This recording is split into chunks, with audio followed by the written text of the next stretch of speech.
Welcome to my world. I'm your host, Kevin Rutherford. It is Monday, August 11th. We are here live. Today is a free-for-all. A little bit of a scheduling confusion, and I think Brent's in a meeting somewhere. And we do have a guest coming up at the top of the second hour. Brad and Jeremy from Fast Fuel Systems. We'll be talking to them. So the first hour is a total free-for-all. Phone lines are open. Looks like I may have some calls coming in already. Excellent. We will just start getting to calls today. Anything goes. I love free-for-alls. We need to get back to doing more of them. So whatever is on your mind today is fair game. It could be business, health, money, trucks, fuel mileage, maintenance, brokers, the whole list, the whole gamut. You could talk about what you did over the weekend. I probably will. So anything goes. Phone lines are open. I had a couple things I could talk about, but I think I'm just going to wait and talk to you instead. 855-950-3835. Hit that call now button on your app. And we're going to get to some calls. Let's just get started. Let's go to Oklahoma. Tom, good morning. Wow. Man, good morning. That was quick. Look at that. You didn't do an opening? No open today. It's a free-for-all. You are the open. Free-for-all, just bam, right into it. You are the open. I am the open. That's right. Okay. Make it good. Very disturbing. Right, okay, I'll try. You know that Edison Motors, the guy up in Canada that's doing the electric, diesel electric truck, yeah. Mostly for logging, for off-road. Yeah. And I think he was trying to make one. So do you ever see his shorts or any of his YouTube videos or anything? I have specifically not read anything about this or watched anything about this. I know it exists. I see the headlines. I see stuff on social media. That is the extent of what I know. That it's out there and he's doing it. There's a couple reasons. One, I just didn't need one more thing to, try to read or learn about. Two, and I know everybody tells me, oh, no, you're wrong. He's got it figured out. The diesel hybrid thing has been tried many times. In an over-the-road operation, it just does not seem to make any sense. Maybe he's got some angle here in the logging business where this does work and make sense. And if it does, I'll eventually pay attention to it, but it's such a small segment of what I do that it's just not that big of a deal right now. And I was just kind of waiting to see if he was going to get any traction. And I have to say, he's gotten a lot of traction. He's out there doing something. I just really don't know much about it at all. Yeah, he was. Yeah, I think you're wrong too, but that's just me. I think eventually, what I mean. Let me say this. Here's kind of what I'm looking at. We've been through the hybrid thing in cars. That's basically what this is. This is a hybrid setup where you're using an internal combustion engine to produce electricity, to charge batteries, and then the vehicle goes back and forth based on what's more efficient at the time. I don't believe hybrid cars are going to be around for long. It was a stepping stone. And it was a stepping stone because we don't have the proper battery technology yet or the charging infrastructure to go full electric. But I'm just not sure we're going to need that stepping stone in this industry. It's once you work out the battery and the charging in cars, then it's just a matter of scaling it to a truck.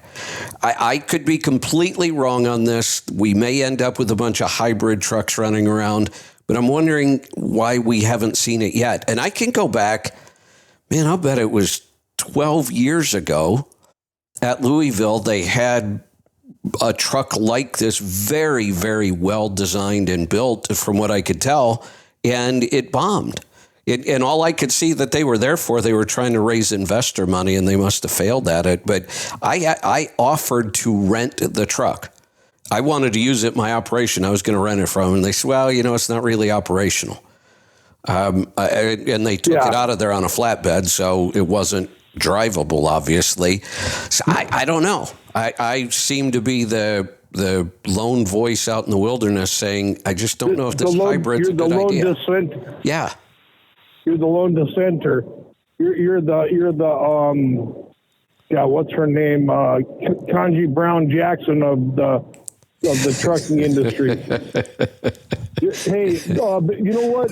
Before I forget to mention this, though, I'm gonna spin away from that real quick. The guy that was running the not Tesla but the Nikola trucks? Remember the one they pushed downhill? Yeah. Blah blah blah. Yeah. You know what I mean? He said it'll never work. Did you happen to listen to his interview on Tucker Carlson? He interviewed him for, 2 hours. Trevor Milton? Is that his name? I don't know what his name was. That was the original founder. I did not listen to that, but let me go back through my notes because the guy that got prison time that Trump pardoned. Yeah, I have to, manage my time. I understand. I called this early on. I wrote a huge piece back before AI helped you write so much and I had to struggle through it. I wrote a huge piece when they launched their website with all their crazy claims. It was so stupid. And I tried to point out, if you are this dumb about the trucking industry, you have no right building a truck for this industry. The claims they were making didn't even make sense. They made these crazy claims about how you could add thousands of dollars of revenue to your operation because you'd be able to carry more payload because their truck was so light. Now, there's two huge problems with that. One, they didn't list the weight of their truck anywhere, but I went and found it somewhere. But two, there are so few segments in this industry that benefit from that weight savings. Aggregate haulers, fuel haulers, there are some where the load pays by the weight. But that's not the big part of the market. So that's the first problem with making that your big thing. But then the truck was like 23,000 pounds. Who in their right mind thought that was a light truck? I could have built a comparable truck at 16,000 pounds.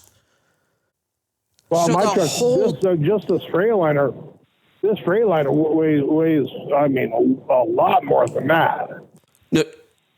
Not more than 23,000. With my trailers. Not with a trailer. With a trailer. We're talking, just with track. The trailer, I think... Yeah, okay, granted, I've never weighed the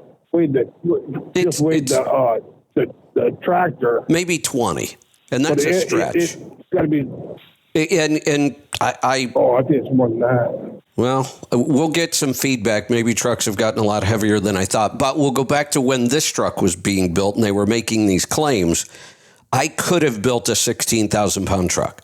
If weight was that big of a deal, you could build a very lightweight truck. They weren't even in the ballpark to being light.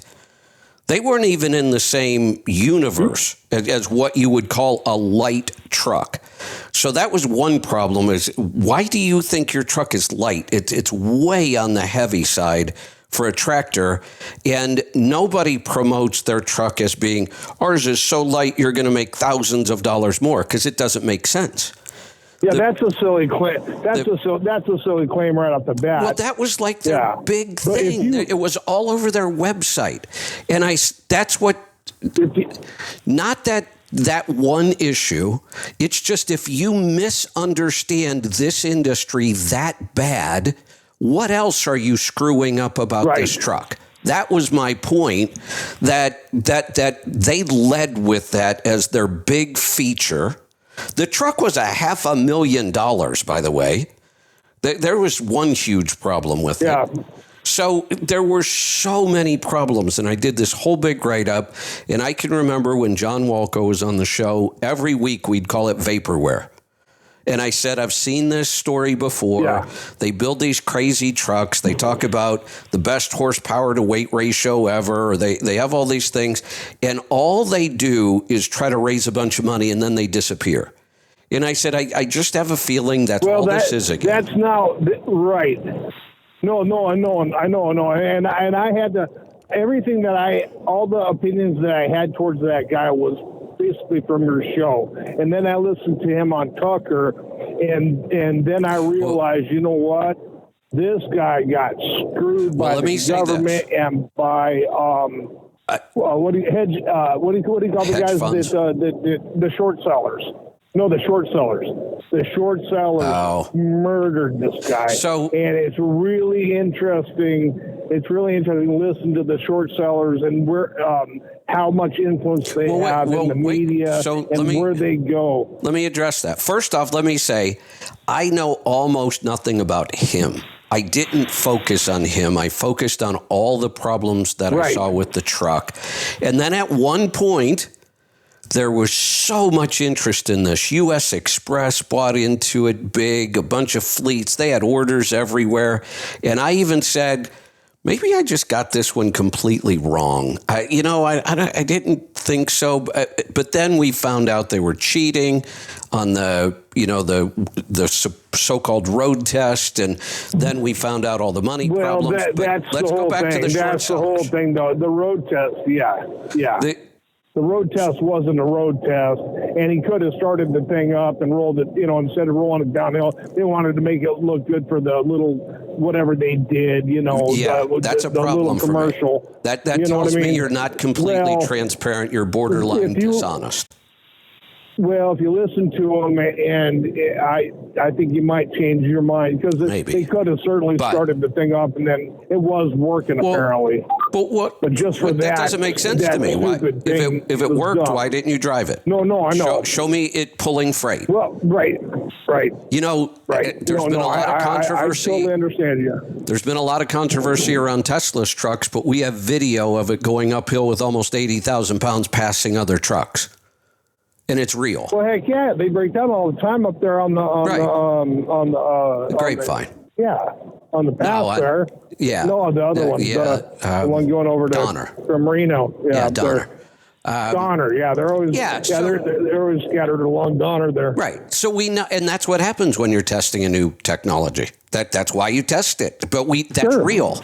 That's real. We never saw real performance out of this truck whatsoever. It was heavy. It was expensive. It was complicated. There's no network for fueling it. There were so many problems. Then we find the dishonesty. But here's where the short sellers come in. Remember this. You can never know how much money you could lose short selling. There's no limit. This is very different than investing in a stock. If I invest in a stock, I can only lose what I invested. If I buy it at $100 a share and it goes to zero and the company goes bankrupt, I lose $100 a share. That's it. That's my limit.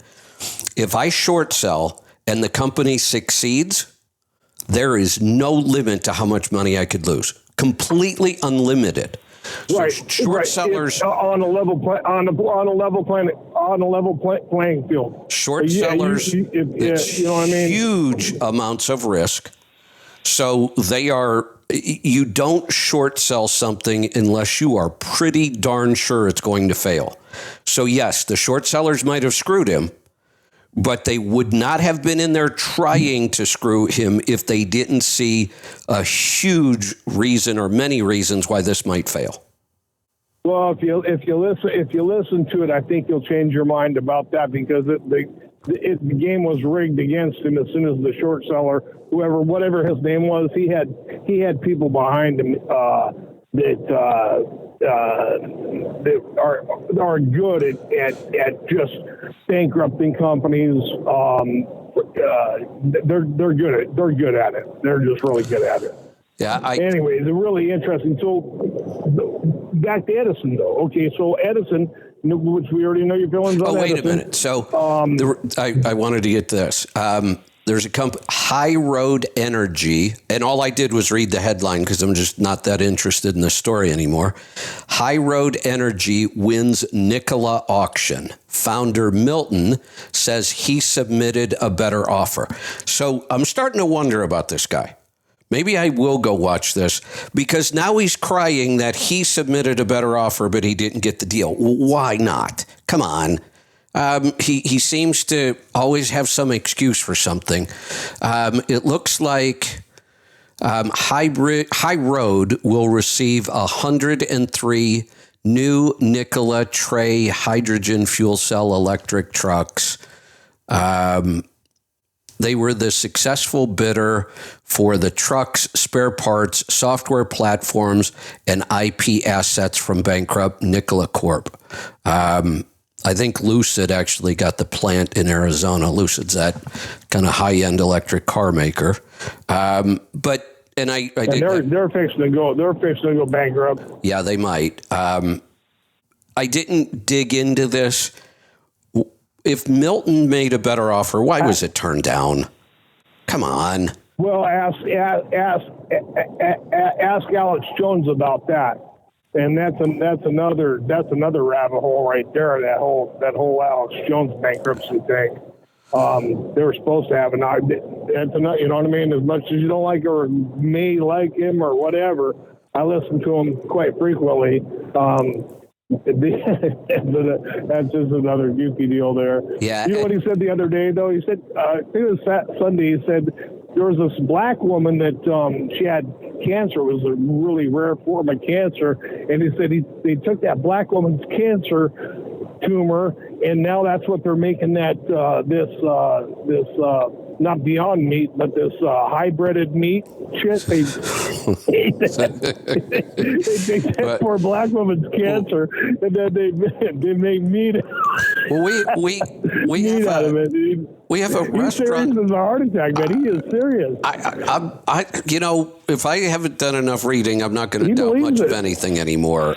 We have a restaurant in Portland that is serving lab-grown salmon. I didn't, lab-grown. That's it. Yeah. Yeah. I always see these headlines, and I kept thinking, black lady's cancer tumor. That's not real, right? We're not eating that stuff yet, but we are. There's lab-grown meat. A lot of it yeah, now. We are. Oh shit, they got. No, I know. No way. Right? Not no, but hell no. Yeah. Right, but they better. But I don't even know if they have to tell you. They don't. They got They lab-grown. don't. Right. Yeah. Well. Right. You know what? You're gonna have to get some cows and just, you know what I mean, start knocking them in the head just to be sure. Yeah, I don't need cows. I have my own herd of elk. I just saw one this morning. You're right. You've already named them probably. You'll never see one of those. See, instead of cows that I have to feed and take care of and clean up after, I have free range elk. Yeah, she wouldn't have jumped your fence into the garden. That's the only, you know what I mean? And then maybe everybody else will think twice. So my fence update was quite a weekend. Total, the project is about Did you post a picture? Yeah, I will. On X, right? Because that's the only place you are. Oh. No, I'm on the I'll put a video up on the tribe then.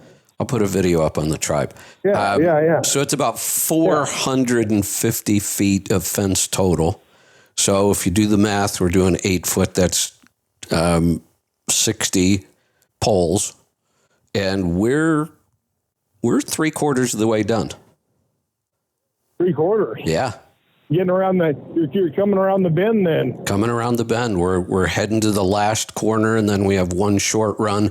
Now it's one of the more complicated parts of the fences because we're coming back to the chicken coop, and I've got a gate, and I want to build some integrated, really big compost bins because I can make a ton of my own compost, but a bin right inside the garden now that I have room. So this last section will probably take us a little longer. We had this long run on the backside of just pole after pole after pole, so we made a lot of time on that one. Do you have a lot of worms up there? We do. Tons. Oh, that's good. That's great. If you can get those in your compost garden, that's perfect. Yeah. Yeah. Absolutely perfect. Red Wigglers. Okay, so red. Oh, you got the big those are the best nightcrawler ones. Yeah, those are the best composting worms. They're called red wigglers. Okay, well, that's something I learned something new. You can buy them in bulk. Yep, you can buy them in bulk. Throw them in the compost pile. Yeah, that's okay. Red wigglers. I remember that actually. Yep. They last about 15 seconds there at the 116 degree heat in Nevada now. It wiggled once. We'll have to rename them Red Croakers. Yeah, you're gonna have to a hard wiggler. Yeah. The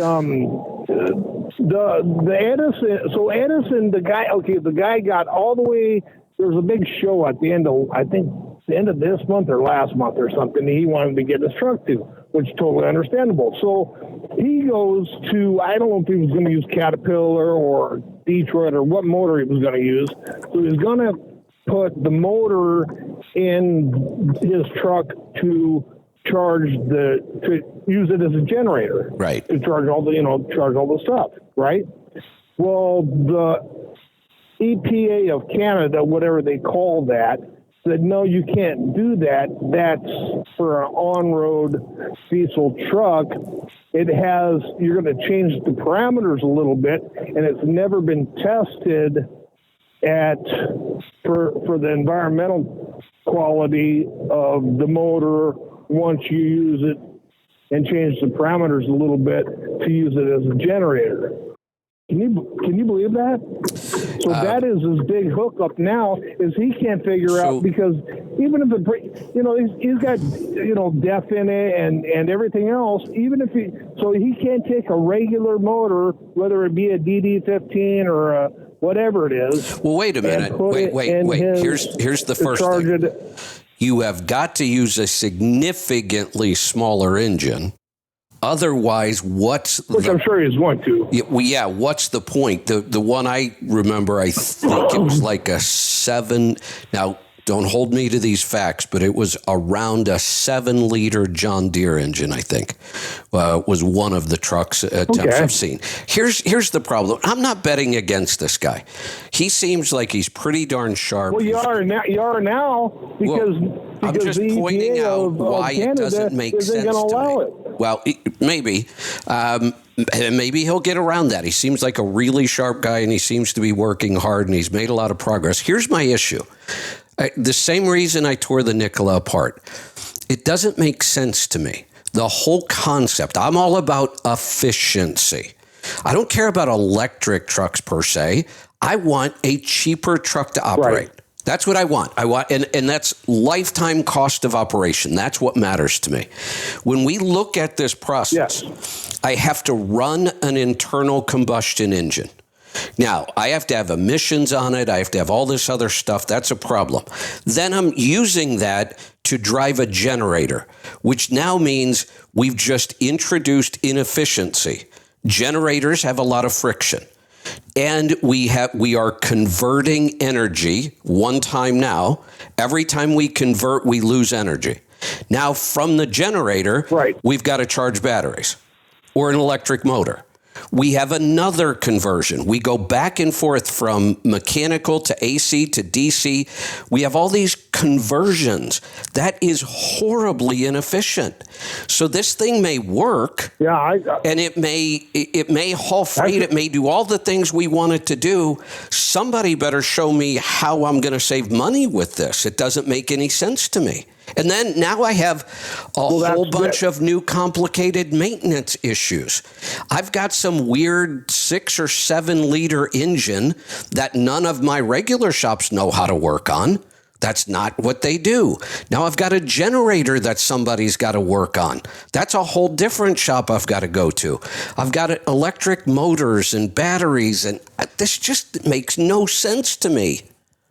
Well, whether it does or doesn't make sense, whether it will or will not work, I don't think his big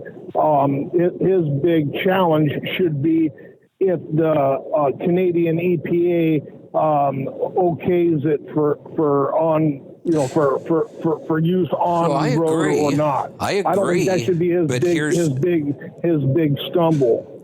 I agree, but here's just the practical world we live in. Building vehicles, whether they're electric or not. Talking about Canada, nothing Canada's practical even about worse. it. Talk to the lady that had her ostriches killed. Well, exactly. Canada's even worse. Ostriches. Right. We have some of the same problems here. They're just worse. But even here, it is so incredibly complicated and expensive to build an on-road vehicle, whether it's a car. This is why the Elio, remember that? I lost my $1,000 deposit on that thing. I was betting. Yeah, you know why it was? Did you lose the deposit? Yeah, of course. Well, where'd the money go? Into their bankruptcy, I guess. That was the risk. I mean, you put a deposit. I knew when I put a deposit, I had a numbered vehicle.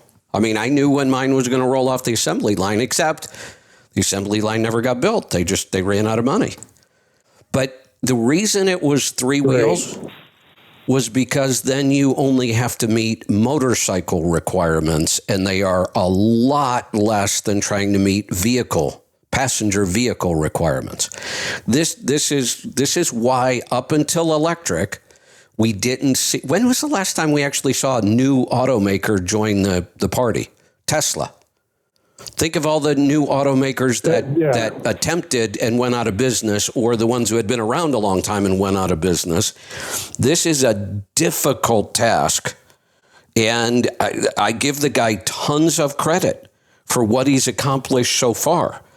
But his odds of succeeding, I think they're pretty well slim to none. He's got real low now. Yeah, real low now, and it really infuriated me that you know, I don't know the powers that be or who was trying to stop him, but for the government to stand in your way, you know, on a vehicle that is basically going to be a test vehicle. I mean, why? You know, why? I agree. Well, here's the stupid stuff. You know, I attempted. I didn't put much time into it because I could see the futility of it. I attempted probably 15 years ago, maybe 10 to 15 years ago, on one of our signature trucks. I wanted a camera system instead of mirrors. That wasn't going to happen. Oh, right. Yeah, I see them. I see the camera systems out on some of the trucks now, but they have mirrors also. Correct, which it kind of defeats the whole purpose. Right. The purpose of the cameras was to get rid of the aerodynamic drag from the mirrors. If I have both, that's just But trying to get that, I attempted to get that approved, and I didn't attempt much because I saw it was just a waste of time. And you knew the uphill that you had to do. Yeah. And that's just on something then, you know, that's what they should do is just not a whole vehicle. Right. No, I know. Right. No, it's just absolutely ridiculous. With Lee Zeldin in there, I think that helps a little bit on some of the regulations, but it's still going to be an uphill battle for whatever you want to do with the government being as big as it is. Can I ask you one more question? Yes. Keto breath. Now, I was sitting there, couldn't sleep, went on my YouTube, and for some reason this guy pops up from a long time ago. It must have been like a 30-year-old video, because it was they showed him putting a VHS tape in there, you know. Okay.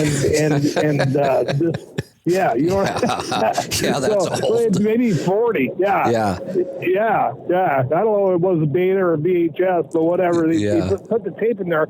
So the guy was saying, bad breath. He was talking about parasites. He said, bad breath is the die-off of the parasites, and he said it's their urine. I'm just telling you what the guy said. This is multifactored. He's not wrong. You could have that occur, but you'd have to have parasites first. I know they claim everybody does now, but here's what we know. I think everybody does. What are the two ways we test for ketones? There's three. We said one of them is or you can't. One of them is a waste of time. Bad breath and can't sleep. What? No, there's a breath meter. I have one. Right. You blow into it to see if you're producing ketones or not. They smell like it's almost a chemical smell, which also could combine with parasite die-off. But we can measure ketones in your breath. That's why we know there is such a thing as keto breath. I can tell when I have it. I can taste it in my mouth. How come it goes? Okay, acetone. So here's the question. That's what it is. Acetone. Form of acetone. How come it goes away in about 3 weeks or a month? It doesn't for everybody. Mine comes and goes. Yours comes and goes depending on your ketones or depending on. I've never tried to correlate. See, there's 3 different forms of ketones we produce. And I used to know all the beta hydroxybutyrate might be one. There's one that is a form of acetone, and that's the one we can smell. I've never really tried to correlate it to how many ketones I'm producing, because tracking ketones, even with the continuous ketone meter, there was just no clear patterns that I could find, but I can just tell. I get this weird kind of chemical taste in my mouth. Yeah, you definitely taste it. But so you're not putting any weight in this guy's theory that it's parasitic die-off. I won't discount it. He might be right. But that's not what we have traditionally called keto breath, and we can explain why it exists. It is one of the forms of ketone that comes out through our breath. That's why we have breath meters to measure it. Because my girlfriend, she'll be in. I'm sure she's in ketosis, but her keto breath will normally, if she gets off of she'll get on and off every 6 months or so. And it'll be knock the buzzard off the shit wagon for 3 weeks, but then it goes away. And I know she's in ketosis because she's only eating eggs and one of the reasons meat, that could be is our body gets better and better at using ketones. And then we probably don't lose it's the same reason the urine strips are just not accurate. In the beginning, we see high numbers on a urine strip because our body's just getting rid of all the ketones. Then it starts to adapt to using them and we can't measure them in our urine anymore. So it's possible the same thing happens in our breath. I cycle in and out constantly.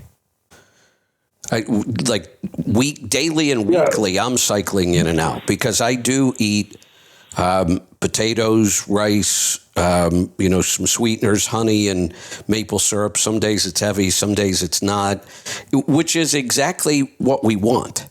We want to be able to cycle in and out of the 2 fuels very easily.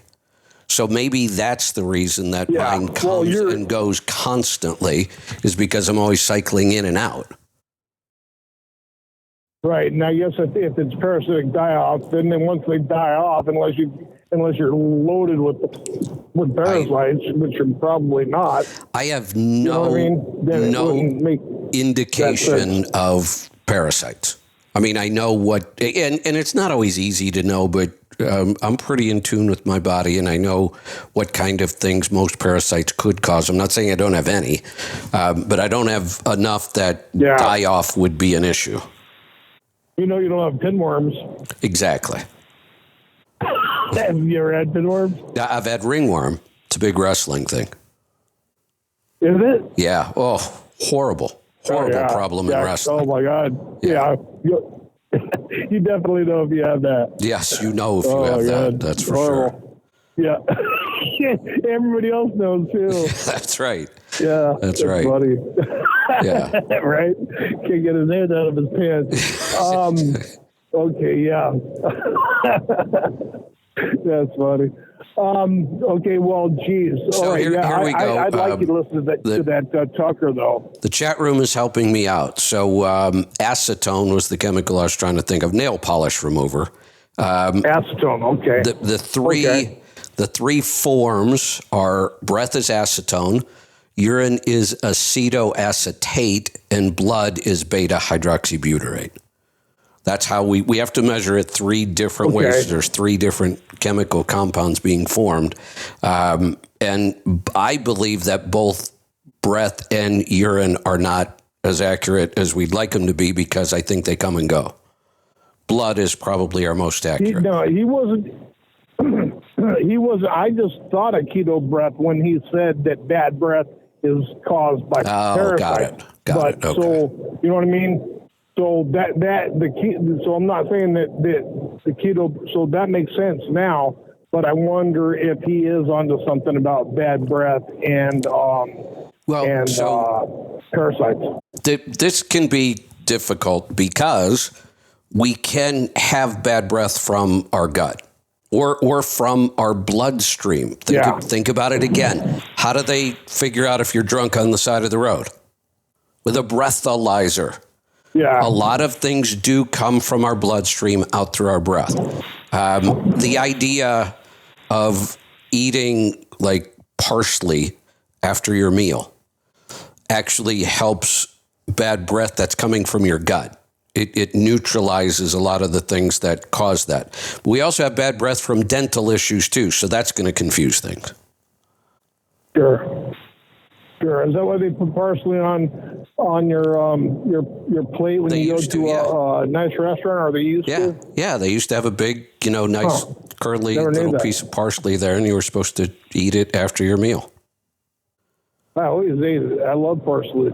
There you go. How about cilantro? Okay, well, you know what? I love cilantro. My ex-girlfriend said it tasted like soap. I guess there's a small fraction of people that don't like that cilantro because of that. There is a cilantro gene. I bet Lisa hates cilantro. No. You know why I want to say that? No. Total opposite. Does she like cilantro? We fired an employee once because she didn't like cilantro. Oh, yeah, well, I would definitely get rid of her. It's a big issue for us. That's a good reason.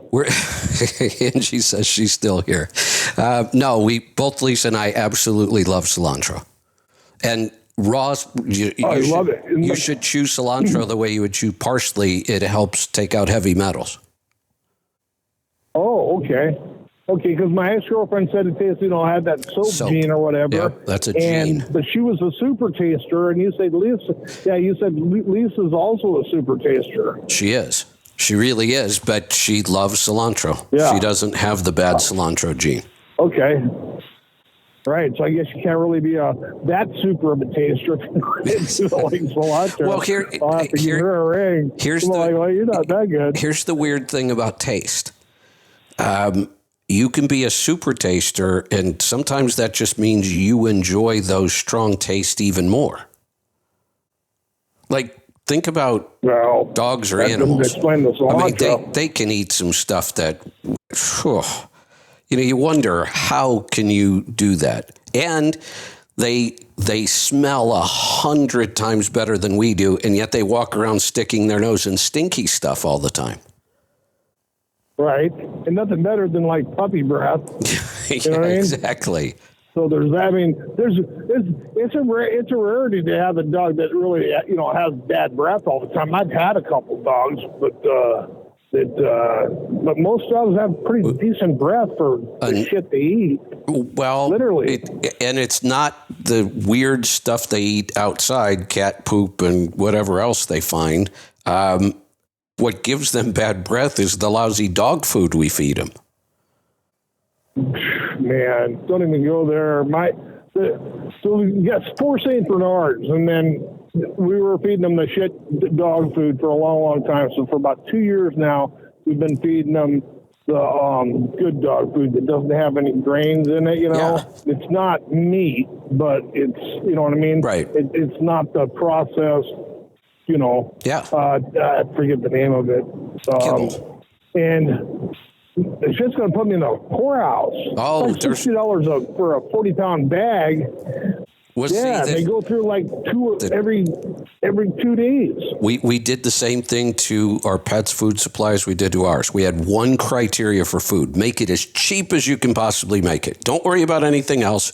Just make it cheap. And then we got so used to that, we now think real food is expensive. Well, that's just like humans too. But you know what? The vet bills have gone down to zero. Exactly. And you have a happier, healthier dog. So there's that. Right. You know what I mean? Right. All right, Tom. Oh yeah. Good. No, the 9-year-old's jumping around like crazy. There you go. Thank you, Kevin. All right, got to run. Good stuff. It is a free for all today. Let's go to Oklahoma. Joseph, welcome. Hello, Kevin. Thank you for taking my call. You're welcome. What's on your mind today? I'm in week one of the Road Scholar program, and I did the SPI index and the strength assessment, and I just wanted to get your thoughts on it. Let me. I've got yours here. Let me take a look at it right now. Let's make sure this is accurate. I show you a score of 70 out of 100. I show you as an advisor equalizer. You had that part's right. The score I got was 62. Huh. Okay. Did you take it on the 11th? Does that sound about right? Oh, no, that's today. Why is that showing up as today's date? Yeah. Oh, you did? Okay. I did it this morning. Yeah, I did it this morning. You know, remember, I'm a little bit behind schedule. No, that's okay. Remember, I built this app, and this was my first production app. So I'll dig into this and see why there might be a scoring discrepancy. I show you as I don't know if you've got it in front of you. I show you as a financial score of 26, a market intelligence of 18, a risk of 9, and a support of 5. Mm-hmm. That sounds about right. Okay. And either way, we'll be close enough. I don't have it in front of me. Yeah. We'll be close enough. I'll dig in and see why we have a couple point discrepancy there. So what are any specific questions about it? Does the advisor equalizer sound like that's you? Yeah, it's pretty close. And I was just wondering to translate into the trucking industry, because the advisor part does make sense. I've had quite a few people come to me and ask me for advice, and I can see things. I can see like the root of the problem pretty easy, but they don't always listen to my advice. But I mean, that's fine too. But I was wondering how it translated into the trucking industry, and when do I need to go back and do the SPI again? Because I plan on moving that score up. I'd like to get it up to around at least 80 in the next, 12 months. Excellent. Yeah. And I will tell you, when you get above 80, depending on where your scores are, we look at, if we get above 80 and you're really strong financially, your odds of succeeding are almost 100%. They're pretty darn close to it. Now, if you get up above 80, but it's all the other strengths and you're a little weak on financial, then financial is clearly the most important part of this. Looking through I was trying to see if I could see the discrepancy on that score, and I'm not seeing anything right now. Let's stick with the standout for just a second. Do you see both of your strengths? Do you see one more than the other in yourself? I'm not so sure about the equalizer part. I'm not quite sure I understand what it actually means. Have you read through the whole report? I took the test real quick, and then I got a copy of it sent to me by email, and I haven't read through the entire thing yet, because I just pulled over to rest area this morning and did it real quick. Okay, perfect. And so I glanced through there to see where it applied in like work situations, things like that. What careers that would match me really well, and I thought one of them was pretty entertaining was an attorney. Okay, I could see And that. Yeah, I was like, yeah. yeah, So here, like, really, an attorney? I have homework for you. And if we look at all of the parts of the SPY score and we want to increase all of them and our total score gives us our odds, financial is the most important. Finances can take a long time to improve your score.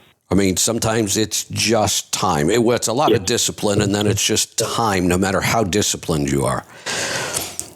This is probably the area, the standout assessment itself, your two strengths. That's the area where you're not going to move your score a whole lot because your strengths are your strengths. But, and I tried to figure out a really good way to kind of work this in. This is an area where you can make huge improvements in everything. But it's not really going to show a lot in your score. So I have to keep encouraging people, really focus on these strengths and get good at them. And your homework is read your entire report, take your time, don't be in a rush to do it, read through it, think about it, and then read at least the beginning of the book. There is a book called Standout 2.0. And the first, I don't remember exactly, the first third of the book maybe is explaining the assessment itself, why it's important, how to use it. Then all the rest of the chapters are explanations of each strength. So you read the first third so you really understand the test and how to use it.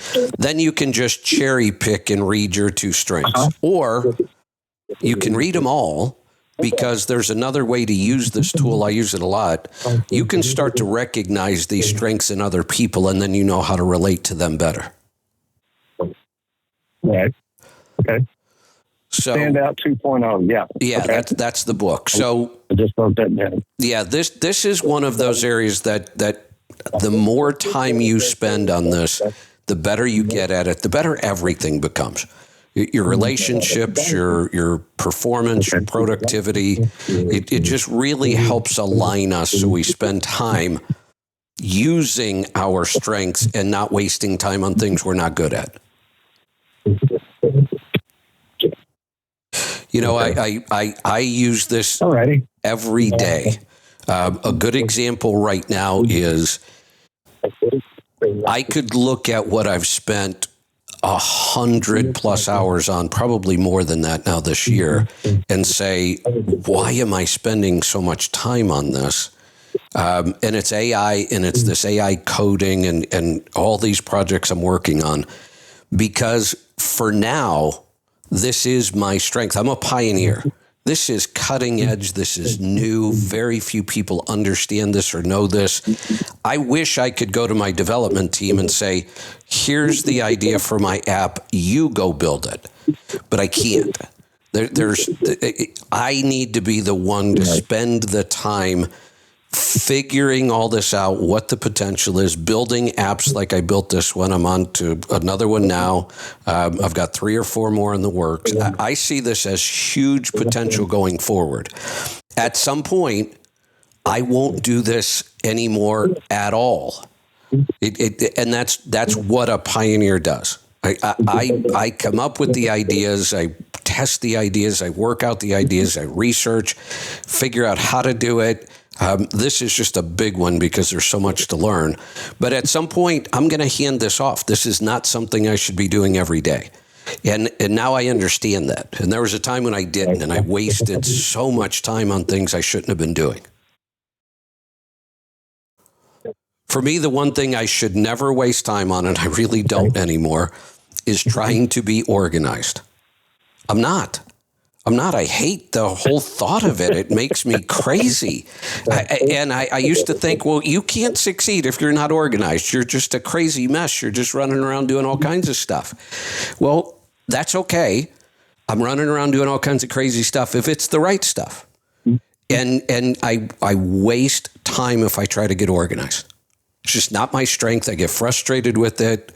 The more I understand that, the more effective I get at everything. So really take some time. You have advisors are, that's a really strong entrepreneurial skill because it really tells me you're practical and you're good at solving problems in a practical way. I'm good at solving problems, but sometimes my ways are so unconventional. The whole pioneer thing again. And then it's a good thing I'm an influencer. Those are two strengths because I have to convince people, hey, you should really try this my way. I know it looks really crazy. Nobody does it like this, but there's a reason. So that's how I have to use my two skills. When you are good at solving problems in what seem like conventional, practical ways, you don't have to convince anybody. And that's a great skill to have. The advisor's also pretty good at reacting to and solving problems pretty quickly.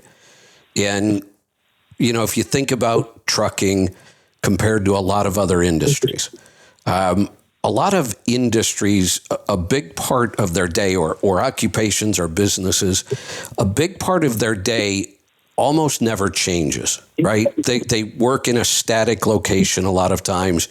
There's a lot of repetition in a lot of businesses, and you can just get pretty darn good at it because it happens over and over.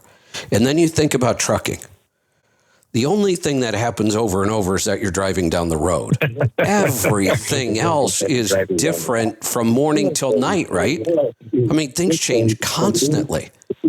The freight you're hauling, the places you're going, the same weather. route, different. Yeah. Yep. Yeah. So being able to react and solve those things. So now you've got a good entrepreneurial skill and specifically for this industry as well. The equalizer, I always have a tough time getting my head around because this is really balanced, structured, just the opposite of everything I said, that I am. Not balanced, not structured. I'm off the deep end all the time. As soon as something kind of becomes routine, I move on to the next thing. That's I look back and I used to say this all the time and I didn't understand it till I really started to understand these strengths. I used to say, I am really good at starting companies, which is not very good at running them. And it was this same idea. I was good at starting them because it's challenging. You got to find new ways, especially if you don't have any money or you're not investing a bunch of money. Those challenges are what drive me. And then once the company kind of stabilizes, I get bored and I move on to something else. And it used to be that I would move on to a whole new company or a whole new idea or whatever. What I've learned is this is who I am. It's not going to change. I have to just keep challenging myself within the same company. So this, if I think about it, we started this company in 2007. This is really my longest running company because I think I finally learned you don't have to go start a new company just to stay interested and you can just do that within the structure you already have. So you can see how the more you really start to understand these and use them, how powerful it could be. The equalizer. To say that, I've been doing the same. The equalizer focuses on doing things the right way. I focus on doing things the new and better way, and they're not always better. I mean, they look like it in the beginning, but you go, oh boy, that was a dumb idea. But that's who I am. So this is a nice combination of strengths. Cool. Well, I understand a little bit more now. You're right. With the equalizer part, the more I do these, I do the same similar routes every week. There's only a few locations that I go to, and I've learned to just maximize each one and to be like hyper efficient at each one to where I know exactly where I'm going to be, and exactly where to stop and exactly what time to get up and I know my window when I'm going to be there and all those things. So that does make a little bit more sense now that I think about it. Yeah, here's my kind of note checklist for the equalizer part of this. You should be, in your startup process, you should be creating lots of lists. Lists are really powerful. It's something you either are good at or could be good at. You could actually build out good timelines and schedules. I'm going to achieve this by this date and this by this date. And you can really plan it out and get it in writing. You could develop almost your entire plan before you even start. And you've probably heard me say this. My method is jump off the cliff and build the parachute on the way down. I've done that, but I like writing everything out. Absolutely. You're right. I do plan out. I plan out my day, my week, the whole 9 yards. And keep doing that. I made a list this morning. Yep, keep doing that. That's a powerful strength you have, and it is ideal for startup because you won't have any big surprises because you've got it all planned out ahead of time. You've got it all figured out. But when you run into a problem, which you always will, then your advisor pops up because advisors are great problem solvers. Yeah, and there's always going to be a problem. Absolutely. Always. No matter how well you plan. What's the saying in there's a couple sayings. Mike Tyson had one and one of the generals had one. Everybody has a plan until they get punched in the face. That was Mike Tyson's. And the other one is very similar. Is plans are great until the first shot is fired. Exactly. Yeah. So it doesn't mean you shouldn't ever plan. If you're good at planning, you should. It's a powerful tool. Just be aware that, and there are people that are equalizers and they don't have that advisor problem solving and they struggle because they will spend a lot of time building plans and when it falls apart, they're screwed. Yep. It makes sense. Okay. Well, I appreciate it. Like I said, I'm in week 1 of the program and I'm enjoying it so far. Good. There was a couple of moments in there where I'm listening to it and it really hit me like a ton of bricks because that guy, Jake, man, I have been in his shoes and I can totally understand what he's going through because I was in the same spot and I can picture exactly where I was at being in his similar situation. I love hearing that because this program, again, leveraged both of my strengths to the maximum point just about. I've looked everywhere. I can't find another program like this. That's what pioneers do. They create totally new stuff. One of the reasons I don't think you see a program like this, I don't think it was, I won't say it's not possible. It would just never be cost effective without AI. I would have to charge so much money to create a program like this if I didn't have AI helping us do a lot of the heavy lifting and managing all this. But that's a pioneer thing. And now I have to influence people that, hey, you should try this because it's a really great idea. But your reaction is exactly what I'm shooting for.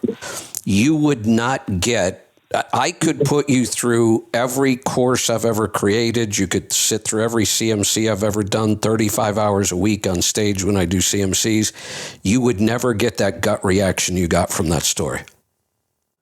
Right. I would be teaching the same stuff, and I'd actually be teaching it faster because the story kind of complicates everything. We got to keep the story flowing right. We got to get all the details right. We're not teaching as fast. That's why it's a 52-week program. But those emotional gut reactions are going to be the key to this. Yeah, and it's powerful and it works. Excellent. I could ask you a quick question about going back and redoing the SPI again. When you just do it anytime you feel like redoing it, or should I do it quarterly, or how would you approach it? There's no set schedule for this because everybody's going to advance at different paces. When you feel like you've made a significant increase in any one of the areas, I would retake it again. And I've got to go back to this and build a better system you can retake it now. I'm going to build a better feedback system so you can see the big differences and get some insight when you do change it. But I would say whenever you feel like you've made some significant improvements in any area, go back and retake it. All right, I'll do that. All right. Good That's talking all I to have for you. you today, Kevin. All right. Thank you so much. I'm enjoying the program, and I'll update you in a while. Excellent. Yep, and I'll look forward to hearing more feedback. All right, I can't believe we blew through that first hour already. I see Brad is on the board, so I'm going to bring Brad in from Fast. Brad, good morning. Good morning, sir. There's your sidekick. Jeremy's there too, so I might as well just bring Jeremy in now too. All right, we have the whole crew. I think I'm more of the sidekick now. Jeremy, is that true? Good morning. Well, we work very well together, and I'm glad to be here, Kevin. Who's Batman and who's Robin, or who's Laurel and who's Artie? No. Like I said, we both work our tails off. So I'm going to leave that one. I'm going to leave that one out. I'll stay out of that one. All right, I won't put you on the spot with that one. I am going to do something a little different today.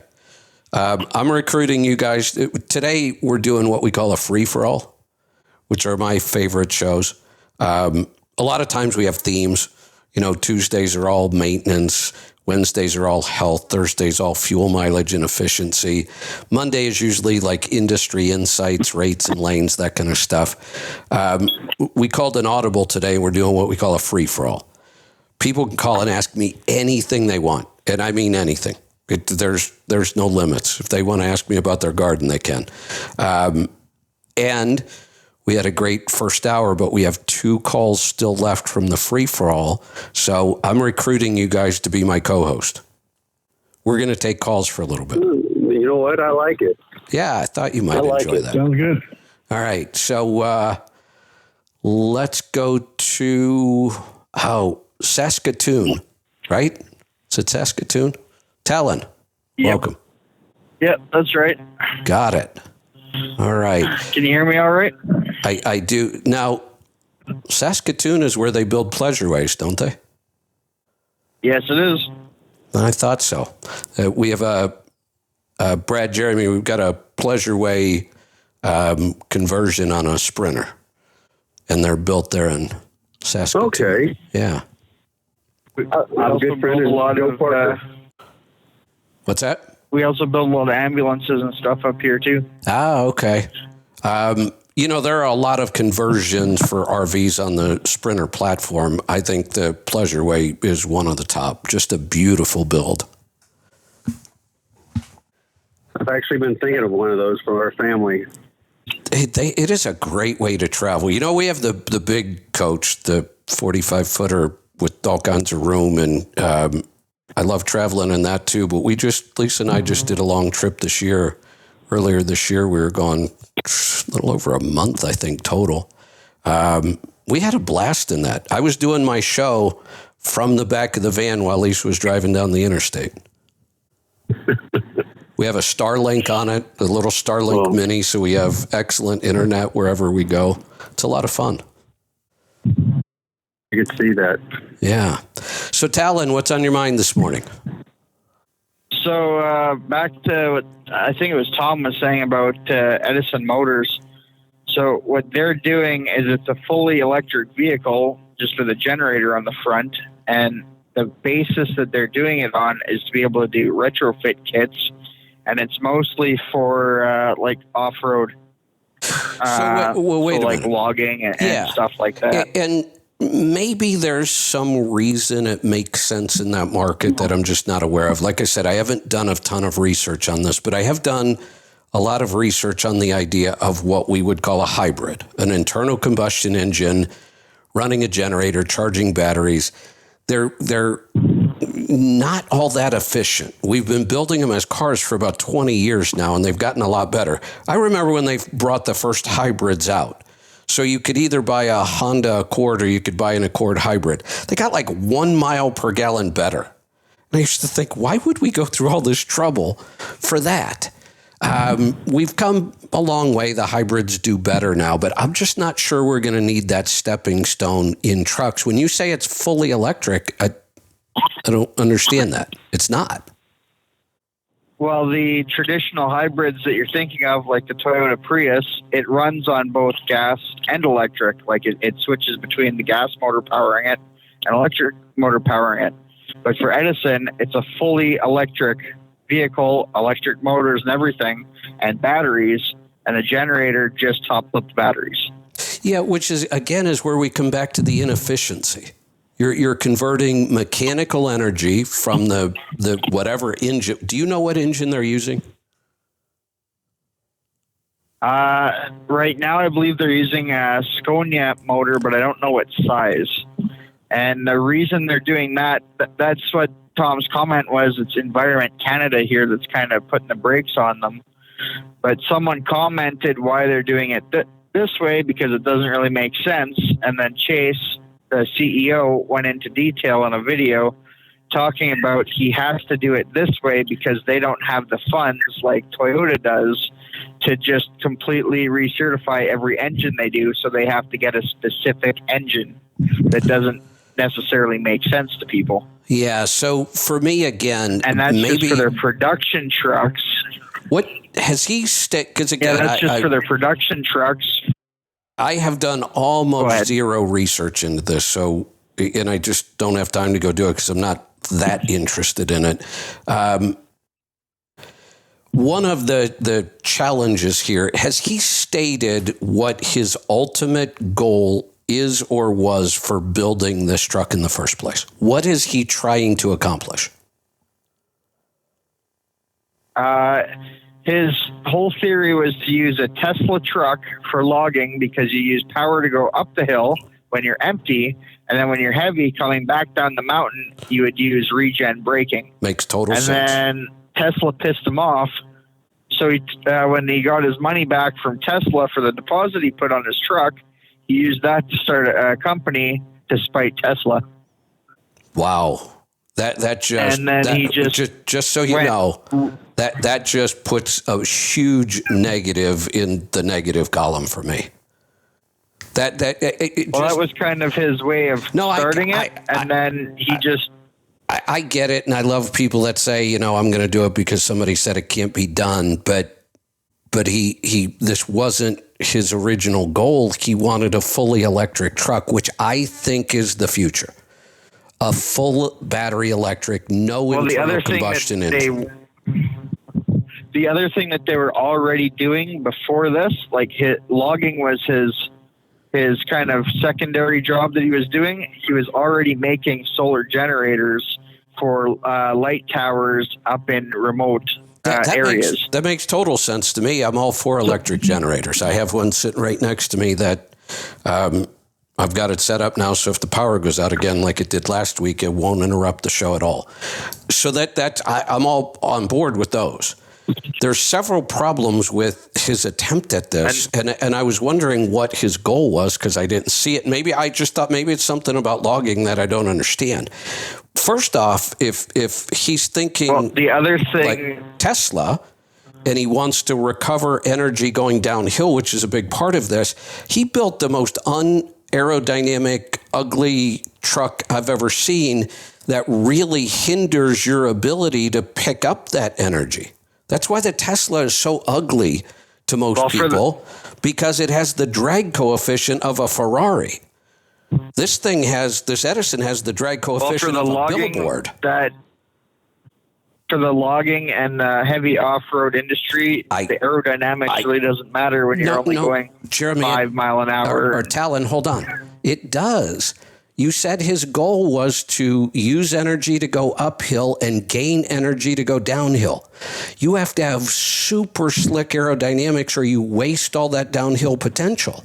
So he might be he's got two. But when you're only going 5 miles an hour maximum speed, then he's not going to generate much you don't energy have going that much downhill. wind resistance. Then he's also not generating much energy. He's 160,000 pounds going down 10% grades. Yeah, well, so that's where he's getting all of his. So let's get to the real problem.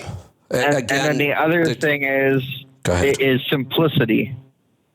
So for everything that he's building in his trucks, he's trying to use all parts that you can just buy off the shelf. But hold on, Talon. Let's address that. And just redundancy.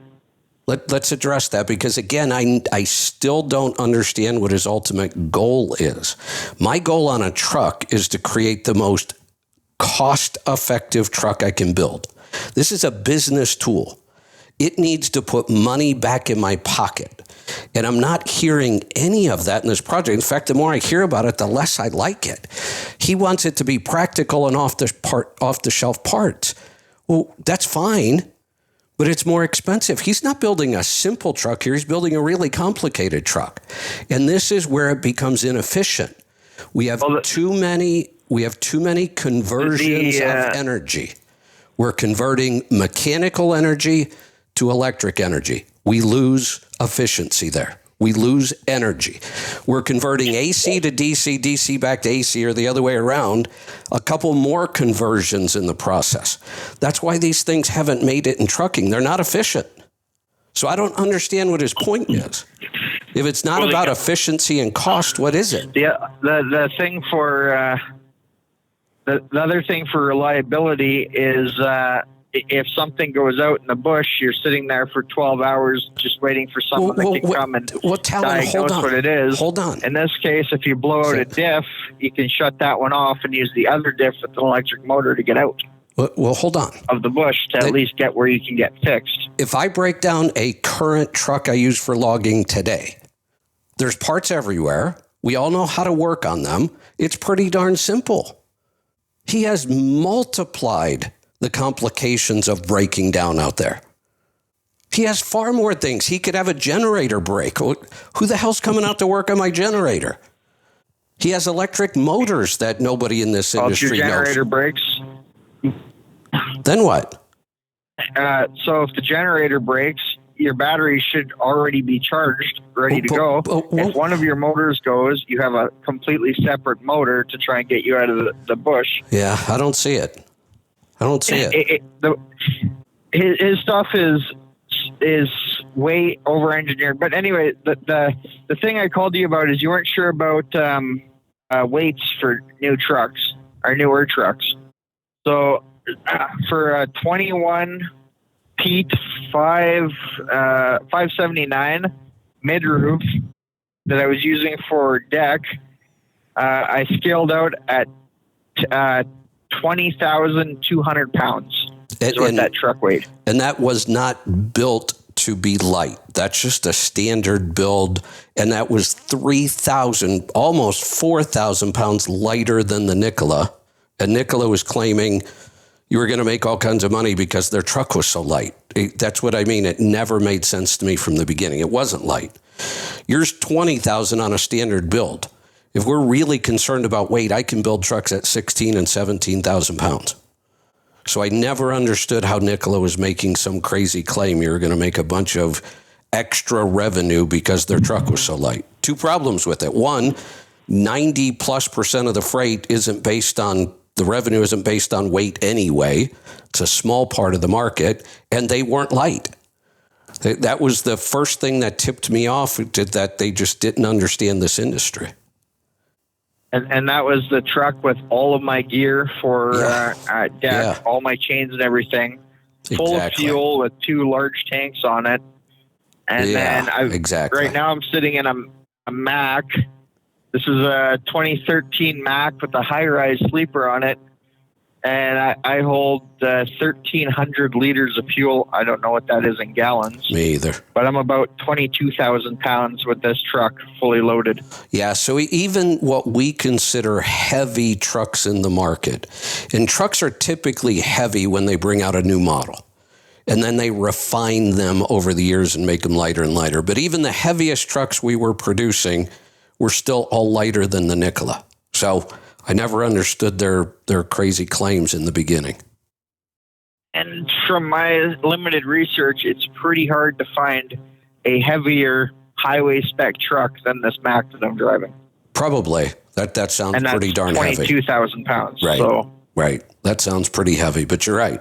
Still way under what the Nikola was. But they made all those weird claims in the beginning. All right. Good stuff, Dallin. Thanks for the call. Brad, Jeremy, have you guys seen that Edison truck out of Canada?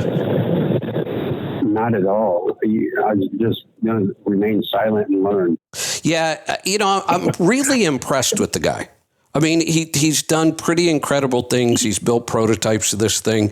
It is a big, it looks like, an off-road construction kind of truck, big tires, big fenders, no aerodynamics whatsoever. And he built it as an electric hybrid. And I've seen this attempt many, many times, going back almost 15 years. There's just no efficiency to that model. You're converting energy too many times.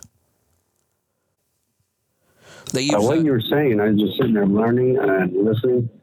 Yeah, they use a small... What's the name of it again? Because I'm going to Google it as we speak. Edison Motors. The story is pretty impressive. I mean, it is. The guy's accomplished some pretty incredible things. That's why I asked, what was his purpose behind this? Because I'm not understanding what it is he's trying to accomplish other than building something that doesn't exist. What is the advantage to it? And I can't see any kind of cost advantage. It's going to be expensive to build. It's going to be expensive to repair. It's going to be expensive to operate. I don't see any efficiency gains. I think a lot of times when we're looking at revolutionizing and doing things, that we take a few steps backwards sometimes. Maybe so. I don't know. Well, and that could be, and we've done that with cars. So I look at cars. We started with hybrids. We have lots of hybrids now, but we're moving to full electric. And if I were interested in an electric car, I would not be interested in a hybrid. It just doesn't make sense to me. That intermediate step doesn't seem to be necessary as we get better battery technology and better charging infrastructure. Then full battery electric makes more sense to me. And in the trucking world, where it's all about how much money am I putting to the bottom line? If I want to drive a hybrid because I really like the car and it might cost me a little more overall, well, big deal. But in business, I always look at how is this helping my bottom line? And we've already passed the point. What's it going to put in the bank? Yeah, we have full electric trucks that are, at least one that's being developed and tested every day is the Tesla. And it's looking pretty impressive. And once that's kind of perfected and we have a charging infrastructure, why would I want a hybrid? I was sitting down in Fort Lauderdale once. I was filling up my boat. We like to shoot down from Fort Lauderdale to Key West. And you and I think, might have a little bit different of opinion here, which could be helpful for us. And I like the combination of hybrids. I like the ZRX1, what they're doing. But when I was sitting there filling up my boat, I noticed a sailboat coming in. And the mast was down, and they were on a combustion engine. And I like the dependability of combustion engine. I like how a combustion engine can also charge the batteries while it's running. But I think to have 100% coverage, I like hybrids. I don't want all electric, and that could change in the future. They're not as exciting, but when it comes to just operations, I like the dependability combustion, and I like how electric operate also. So I kind of stand in the middle of both of them. There's a lot of opinions. I seem to be the outlier on this one. I don't seem to be in the... Everybody seems to love this Edison Motors idea, and maybe it's because it's the little guy. And I get that. I always root for the little guy. But it's got to make some sense. And this one, I don't know, just doesn't seem to make any sense. Jeremy, any thoughts? Well, I didn't want to seem like I was in the Stone Age and disagree, but I am on the opposite end, I think, as well, like a lot of your listeners, it sounds like, because, I always said if I had to drive a Tesla, I'd want to pull a little small generator behind me in case I got hung out somewhere. Let's take a step back, though. So I can charge it back up. Let's take a step back. What if, and I understand where that mindset comes from, but what if charging was fast and efficient, which we're getting there? There's some technologies out there where we can charge from the road while moving. That's not out of the question. Charging is going to, if we get a solid state battery, which we're closing in on, charging becomes fast and efficient. And what if every gas station also is a charging station? Now nobody's going to want to pull around a generator anymore. We're only looking at this because charging stations are few and far between, and that scares us. I get that. But I love the idea of I don't ever have to go to a gas station again. If I'm a commuter, I charge my own vehicle at home. It's a backup battery for my house if the power ever goes out, and I never have to go to a gas station again. I drive to work, I drive home, I throw it on the charger, and I'm good. Now, let me ask you this question, and I've been wondering this myself, but when are they going to start applying the highway road use tax to electric? Oh, they fight about it all the time. There's a lot of controversy about this. One of the simple ways to do it, but there are a lot of people in the industry that are against this for some reason, is eliminate fuel taxes of all kinds and just do a straight mileage tax. Then it doesn't matter what your vehicle is. Everybody pays to use the road. See, today, if you think about it today... I won't argue against electric vehicles getting better. Go ahead. Go ahead. Okay, I was going to say, I'm not arguing against electric vehicles because they can improve over time. We like them on our RC cars and stuff like that. They're more dependable.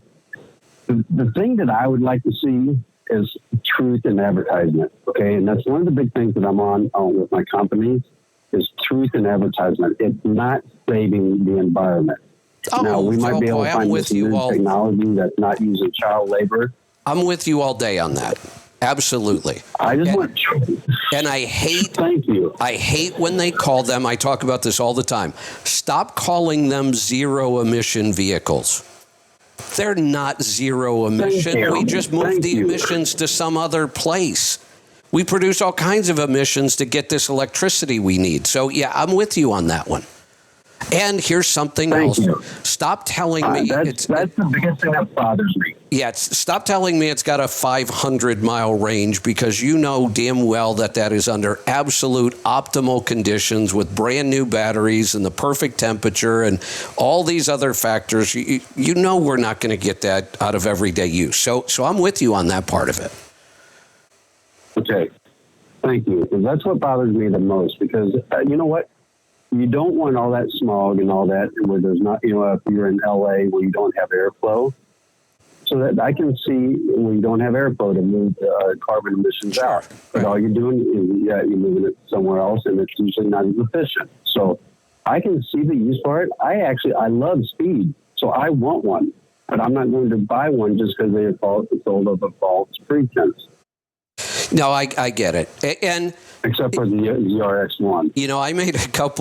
I made a statement a couple of years ago that I may have bought my last internal combustion engine vehicle, and I was really thinking about buying a Tesla the next time I need a vehicle. And then I decided I'm absolutely not.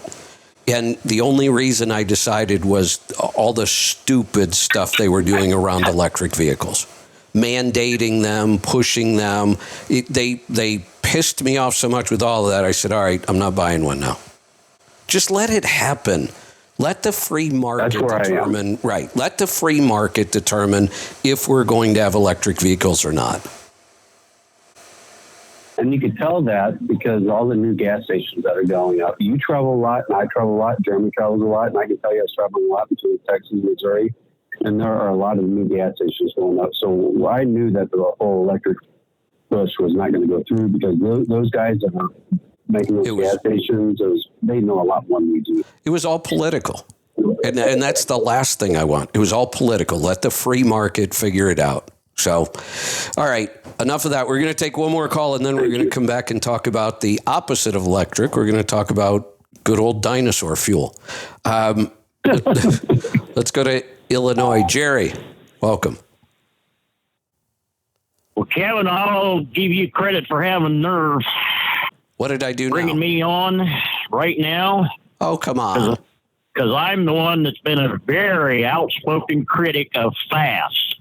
After having had one for 5 years, I had 6 failures in 5 years. 2 of the failures left the truck completely inoperable. Even though they say that isn't possible, it done did it.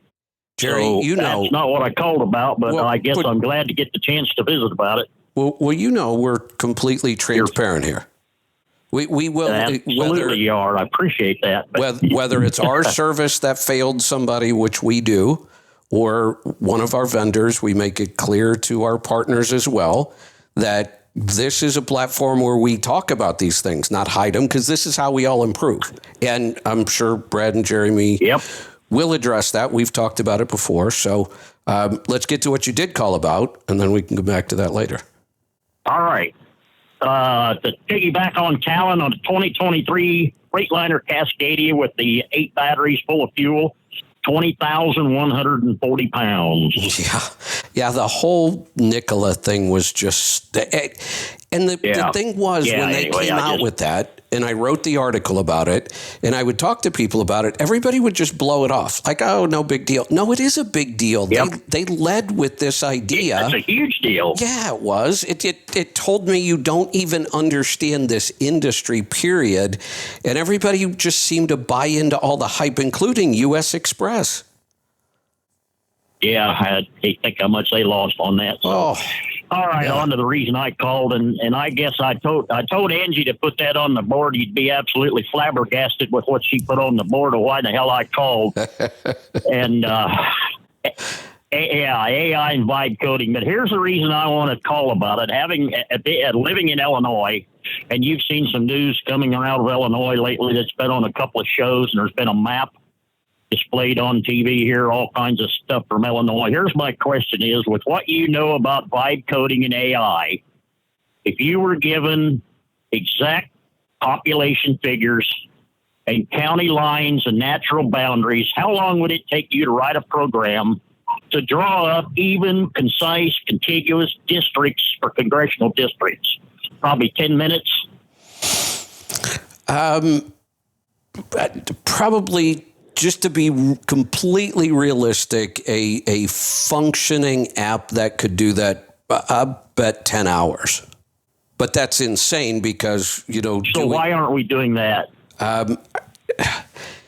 Jerry, I know you get tired of hearing me talk about AI, so you're right. I'm surprised you're calling about it. But I talk about it all the time because I'm looking around going, nobody sees what's coming.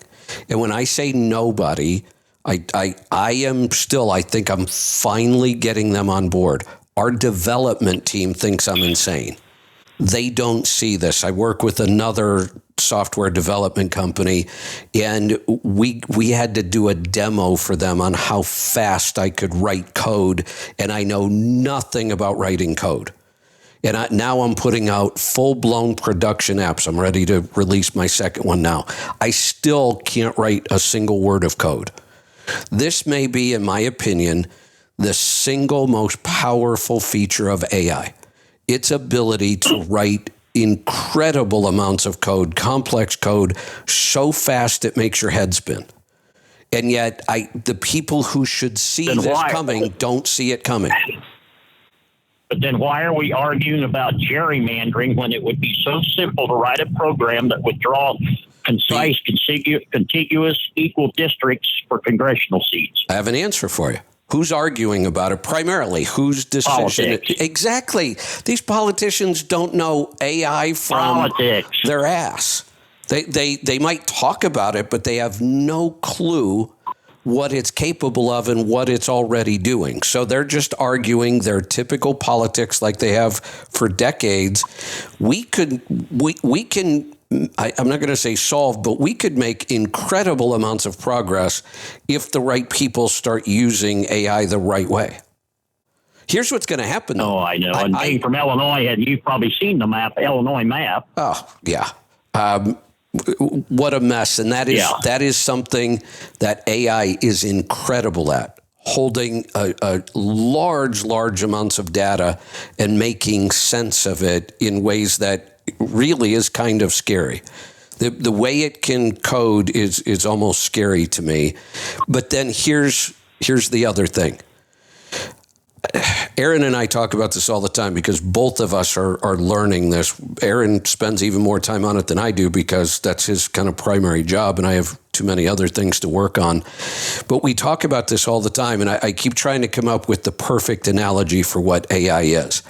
So I'm still developing this, but AI is the most intelligent, fastest, most productive employee you could ever have, that in some cases can do what 20 employees can't do, and do it faster and do it better. That is not an exaggeration. On the other hand, for some reason, AI is like the worst spoiled child you've ever had to deal with. It does the stupidest stuff for no apparent reason whatsoever, and nobody seems to know why it does it or how to fix it. We call them hallucinations. And it will do it. Oh, here's another analogy I was thinking about last night. I've told you that when you try to, you talk to AI, that's just how you do this. You talk to it like a human. And the words you say really matter. It will blow smoke up your ass all day long.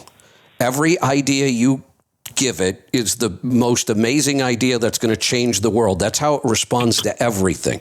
Everything is possible. So if you ask it, hey, I have this really crazy idea. I want to do this and this and this, and I want to build this. Oh, absolutely. That's the most brilliant idea. Here's how we're going to do it. Let's get started. We'll knock this out of the park. That's how it talks. And then it fails miserably. And then it comes back and says, oh, I see what the problem was. Here, we're going to knock it out of the park again. And it lays out, it's like, did you ever watch Charlie Brown? Oh, yeah. So you know how when Lucy holds the football and she keeps convincing Charlie Brown that she won't pull it away, Yep. That's what AI does to me all day long. Yep. No, you told me you could do this. And now you failed at it 17 times, and you always have an excuse, and you always have a new plan that you are completely convinced is going to work. It is so bizarre trying to explain what this is like. And then the hallucinations are just odd. Here's one I had to struggle with this morning on lesson 5 of our program. AI is so incredibly smart and good at things. Boy, does it suck at directions and time of travel. So my driver in the story is based in Nashville. He went to bed in Indianapolis and somehow woke up in Columbus, but he was still at the same truck stop. Not really sure how that occurs. He left Columbus heading east on I-70 for his next stop in Louisville. Not really sure. I've got to figure out how I'm going to correct that. Oh, boy. One. That's a good trick. He left Louisville after making 3 stops, left Louisville heading north, and got to Nashville at 5:30 in the afternoon. Good trick. How does something so smart make stupid mistakes like that over and over and over? Oh, but while he was heading east on I-70 out of Columbus, he was describing the Indiana countryside. Oh, Lordy. Yeah. Boy, it's not so smart after all, is it? It does some really... Here's another one. I just thought on this... Here's another one that makes me crazy. It's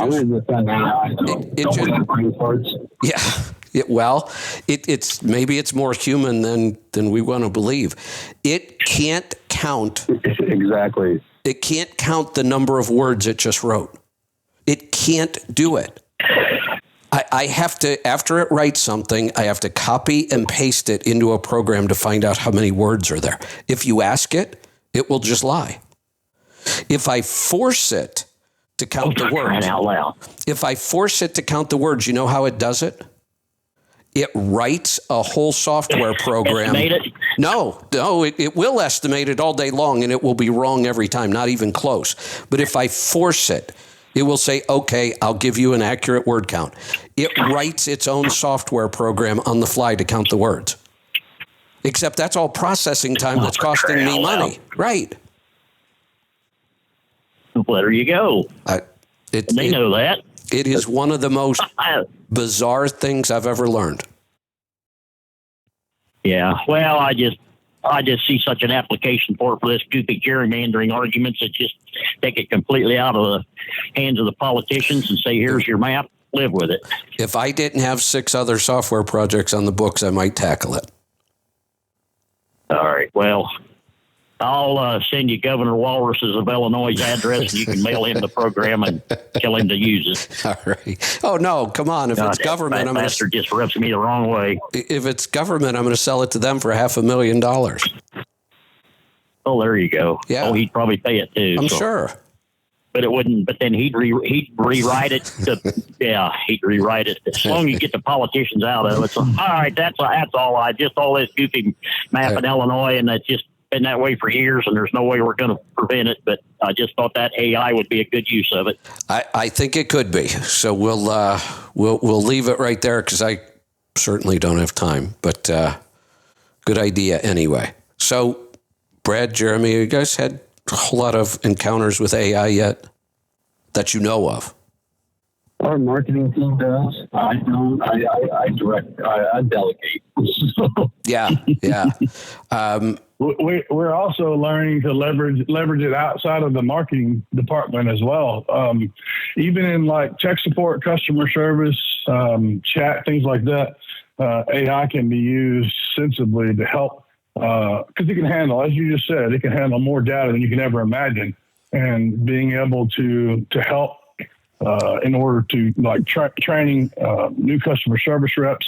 Yeah. Listening in even on chats and calls, emails, things like that, to help make sure that messaging is consistent, to help pick up when we make a mistake. If Jerry's still on the call, I think this is a great opportunity. I'm kind of glad he called in, to be honest, because Jerry and I spoke. How long has it been, Jerry? 6 years or so ago. We let him go, and we clearly let him down. We may have let him down. What? Okay. And that's the difference, because we deal with companies that are cutting edge. They're always developing new stuff. We do a lot of that. You're going to have mistakes. The difference to me is what you just did. You admit it.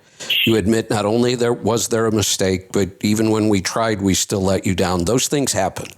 And I just think it's better for all of us when you can just say, look, we screwed up. We'll do everything we can to make it right. And we will learn from this, and things will be better in the future. And that's the way we approach all of this stuff. We're. You know how many dealers, Jeremy? We've brought on so many dealers back on because of the changes that we've made, through mistakes that we made in the past, and we've gotten to actually talk to those dealers, analyze what they were saying about us, where we went wrong. And now we have some true dealers on board with us that we really screwed over in the past. Not intentionally screwed over, but did that were not right in their eyes or our eyes that we got to analyze it. Now they're on board with us, stronger than ever. Because when you do make a mistake and then you can admit to it, that's an opportunity. Absolutely. And I have the opposite example. One of my favorite products, absolutely loved the product. They were paying me every month to be, one of our partners, and I slammed them on the air over and over and over. And two things I was surprised about. One, they kept paying me, and two, they never fixed anything. And they eventually went out of business. It was Road King shocks. What an amazing shock. There was nothing else like it on the market. Their customer service was the worst I have ever seen in my life. And I would tell people that. They would call me and say, hey, I heard you talking about the Road King shock. Should I get some? And I'd say, absolutely, if you love the product, but you need no customer service whatsoever because you're not going to get any. So it's up to you. It's a great product. I absolutely love it. Nobody makes a shock anything like it, but their customer service sucks. And until they fix it, I'm going to keep saying that. And Lonnie would call me and say, "You can't say that." And I'd say, "Lonnie, I just did. And I'm going to say it on the next call. You've got to fix this." And then most of the time, you just ignore me. And then at one point he said, "Look, we're going to fix this. We're changing everything." They made a bunch of changes, but nothing really changed. And their customer service still sucked. So eventually we just kind of ended our partnership and they no longer build shocks. Okay. I went on a long rant about Road King shocks and how bad their customer service was, but I've heard all of it. Okay. All right. Yeah, it was an awful story. What a great product, but doesn't exist anymore because they wouldn't admit their mistakes and fix them. And about the time that you lost the connection, I was getting on a soapbox for just a minute because Do it again. I can't imagine a company that would just accept the same thing, and I see, I know Jerry got off the call. It's unfortunate that we let Jerry down years ago. Right. And I already said, I think last time we were on here, I told you that I reached out. I tried to repair the relationship. I wanted to, whatever it took, I was going to make it right, But the thing is, and what people have to understand is just like with Road King, you said that ultimately they accepted that, it sounds like, right? They didn't make changes. And, here at FAST, we do. We don't accept it. Correct. We continue to strive to improve. And I'm going to probably make a mistake today. Brad, you didn't hear that. But I'm probably going to make some kind of an error today, and I'm not going to accept it. I'm going to find out how I can do it better. And that's the kind of vision that we have. So, yes, we've made mistakes, but we learn from them. We invest in our people because we have amazing, like family. Realistically, our team members are like family, and we're all passionate about what we do. And hopefully you can hear the passion from Brad and myself when we're on these kind of shows, because it's there. And yes, we're going to keep getting beat up by Mr. Jerry. And I appreciate that, because you're pushing us to work harder, to do better, to make sure that we don't, so to make sure we don't repeat the past. And it stands, Jerry, if there's ever anything I can do, I'm there, because we are not the same company we were 8 years ago, I think, because I think I talked to you back in 20 or maybe 19. We're not the same company. We've continued to strive and innovate and learn and make better choices and make sure that we're tracking, because most likely what happened to his unit, right? Because for one thing, there's a check ball inside of each of our titanium signatures in our industrial units that allows the gear pump to pull through the unit in the event that it fails. Even on my own Series 60s, okay, and I've had several of them. I unplugged them and drove, and I don't mean drive around the block. I drove all the way up to McKinney, Texas, and back with the FAST unplugged. Right. I had clean filters, and the gear pump pulled through it. It did its job. My point is, things can happen. We most likely, and I don't know the exact details because Jerry wasn't interested in working with me to try to make him whole again, right? In my words. But at the end of the day, we do better now because we track the discussions. We take better notes.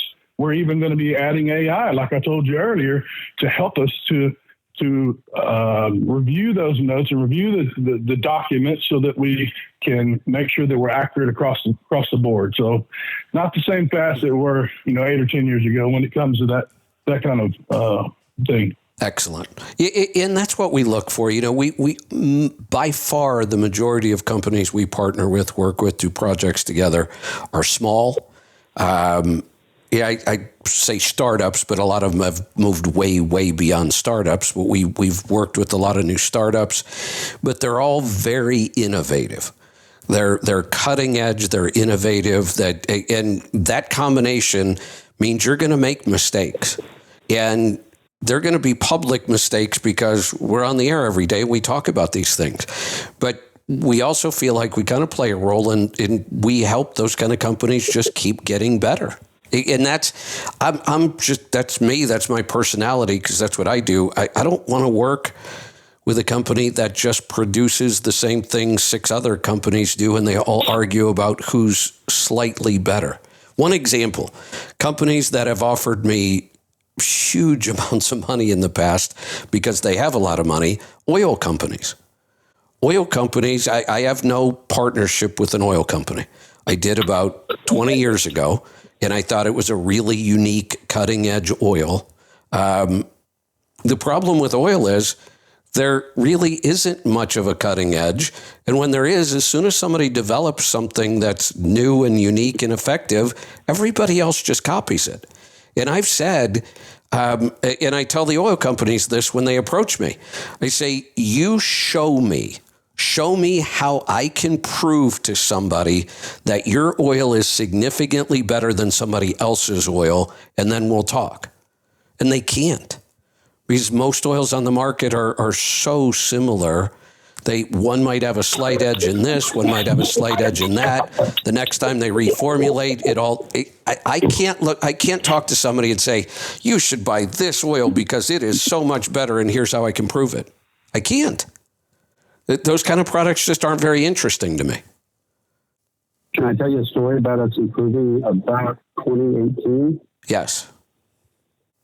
I was telling people at the time that our motor was a solid 600,000 mile motor. And for the most part, we hit that, and some of them would go over 1 million miles. And I don't know if I've told you stories before, but it's a neat one because it's about looking in the mirror. But then I would have people like Jerry, I would have other people that would go through about 3 motors in that 600,000 mile range. And we were trying to figure out what it was. This is when we had the titanium and it had its own designated return line once we'd gotten rid of that. And so we bought a Connex box. We equipped it with these huge rail lines so we could have 30 units on top and 30 units on the bottom, 60 units in there running at one time. And we had our most popular motor in there, which was a 150 at the time. And we had 60 of them going, trying to figure out what was causing this problem. My son Spencer discovered the problem. Running on diesel fuel at the same pressure, same temperature, same, everything being within 5%, because that's the tolerance of our motors.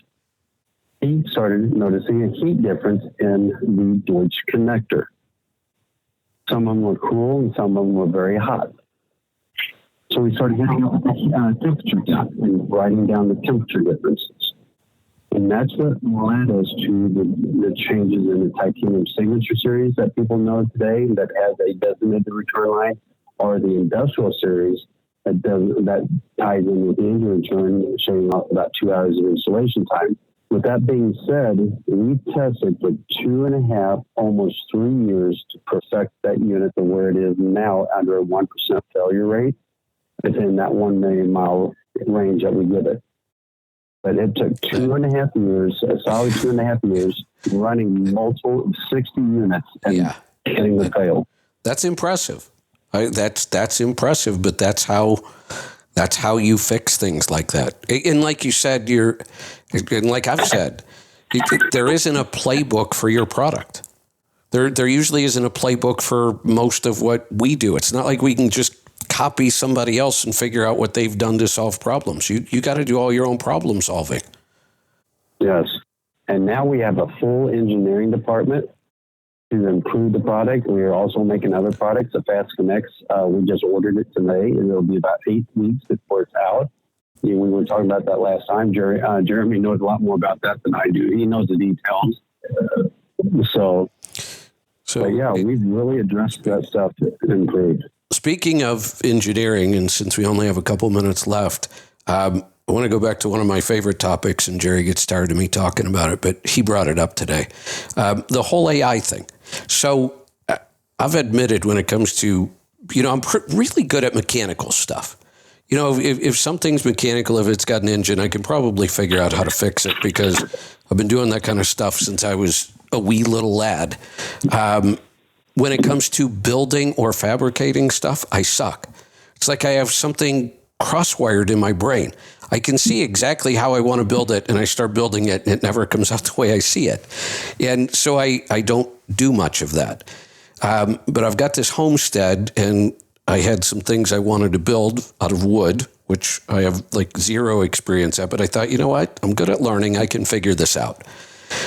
So I started to build a bench, like a workbench kind of thing out in the garden, So it would have a sink and running water. And I started looking at how I wanted to build it. I wanted to use, mostly 4x4. And then I wanted to put a poured concrete countertop on it. And I got thinking about, I wonder how much this concrete countertop's going to weigh, because this is a big bench. So I was trying to figure it all out and figure out, how do I know if I'm building this thing strong enough for all this weight on top of it? Then it's got a big sink and it's going to have running water. And I thought, well, why not ask AI? I use AI for all kinds of things. So I was just using my laptop, kind of asking it the questions. And then I realized I have a phone app. I'm going to try something. So Claude is the AI I use for most things. So I used the Claude phone app. I took a picture of the base of the table that I had already started building. Just in my mind, you have to have 4 legs and some supports. And I hadn't even started on the top yet. And I asked AI, if I put a poured concrete countertop on this, how much is it going to weigh? And is my structure able to handle it? And from a picture, it did all the engineering. It told me pretty darn precisely how much the countertop was going to weigh, where I needed to add support, and gave me the exact measurements of where to put them from a phone app and a picture. I just tell my kids, we were walking through and we saw switchboards. We're at the Illinois State Fair and saw the switchboards that they used to use. So I told them about the computer room on, which ship was it? I forgot how big it was, but they had computer rooms for battleships. And now we have more power on our cell phone than they do. Yeah. Well, we have more power in our pocket than the computers they used to put for the moon launch. Yes. Yeah. And now with AI, this is a neat time. It has gone to a level that most people just don't understand. Now, here's the other thing I try to tell people. Unfortunately, I think the vast majority of the uses for AI, especially in the beginning, are going to be for lousy reasons. Here's one I can see already. And it's already happening. It's happening pretty widespread. Companies are immediately turning to AI to eliminate jobs. Because it does. It does the work of multiple people in white collar kind of, office work, that kind of thing. We looked at it as a company, and we could take that approach. We could probably eliminate 2 or 3 people if we used AI. And my thought was, we have good people. We have a great team. Why would we want to get rid of anybody? Why don't we use AI just to be more efficient and grow rather than try to stay the same and get rid of people? Why not get more people in the company using AI and produce more value? Use great people with AI. AI is always available. Great people are not always available. Yeah, and they're the real key. And there's a saying that I really like, and it's absolutely true. You're not going to lose your job to AI. You're going to lose your job to somebody who knows how to use AI better than you do. Interesting. Yeah. I think this is a really neat time in what we're living through with AI. And also, and I hate to get on, I'm not going to get on soapbox, but what's going on, if you ditch the Democrat and Republican Party and get rid of those terms, and what we're living through right now, making government more efficient and accountable, that's huge. And with AI going on, I think we are living through an unbelievable time now. This is almost like going to the moon. I agree. It might be. This is our going to the moon moment. Yeah, I agree. And the challenge here is there's going to be a lot of downsides. I mean, here's one goofy example of how somebody's already figured out how to use AI to rip people off. I mentioned the garden. I'd love to grow stuff. I grow all kinds of things, just absolutely fascinated by it. I love being outside and digging in the dirt and getting the sunshine and watching things grow. I do a lot of vegetables. I do a lot of flowers. Lisa loves flowers, and I love growing them, so it's a great combination. So I'm always looking for new, unique flowers, and I grow a lot of zinnias, just a kind of a flower, and dahlias. And I was looking on Amazon, of all places, and I saw these zinnia seeds, and I'm like, holy cow, I've never seen that color of zinnia. That is beautiful. And I had it in my cart to buy it. And I thought, wait a minute, that seems kind of odd. You know, there's not a lot of new colors of flowers. That's a pretty big deal. Like they've tried to create a black dahlia forever, and it's just impossible. And I thought, that just seems a little odd. So I opened the product back up, and I expanded the picture, and I was looking at it, and I said, that picture is AI. That's not a real flower. So I stopped and I used AI to go research it. Sure enough, this is a big scam with flowers. They make pictures of crazy, what you would think are these crazy exotic flowers. They sell you a packet of seeds. And here's the other thing. You don't even know you're scammed for about 2 months when the thing grows and it's not what they said it was going to be. That's sort of the weakness of Amazon. They do not qualify anyone that sells on their site. Nope. I did enough research, and I actually, when I went to my nursery, I asked them about this. I said, hey, are you guys aware of this whole weird flower thing with AI? And they said, there isn't a day that goes by that we don't get a call, somebody for asking for a flower that doesn't exist. And we tell them it doesn't exist. And they say, oh, no, you're wrong. I've got a picture of it right here. It's a thing. Yeah. Well, we've been lied to our whole lives by the medical system and the government. Yeah. So why shouldn't it continue? No, you're right. You're right. So buyer beware with this one. Yeah. There you go. All right, guys. Well, before we wrap this up, we always have new listeners, and we like to assume everybody knows who FAST is and what you guys do. But why don't you give them the spiel? How can they find out more? How do they get a hold of you? All of it. www. I appreciate that. Thank you. So www.fastride.com, FASSRIDE.com. But outside of that, we've also got, you can call in on the telephone. We've got chat. We got email support, questions on sales and whatnot. But at the end of the day, we build diesel fuel systems, now monitoring systems for vehicles that are coming out, like Brad mentioned earlier.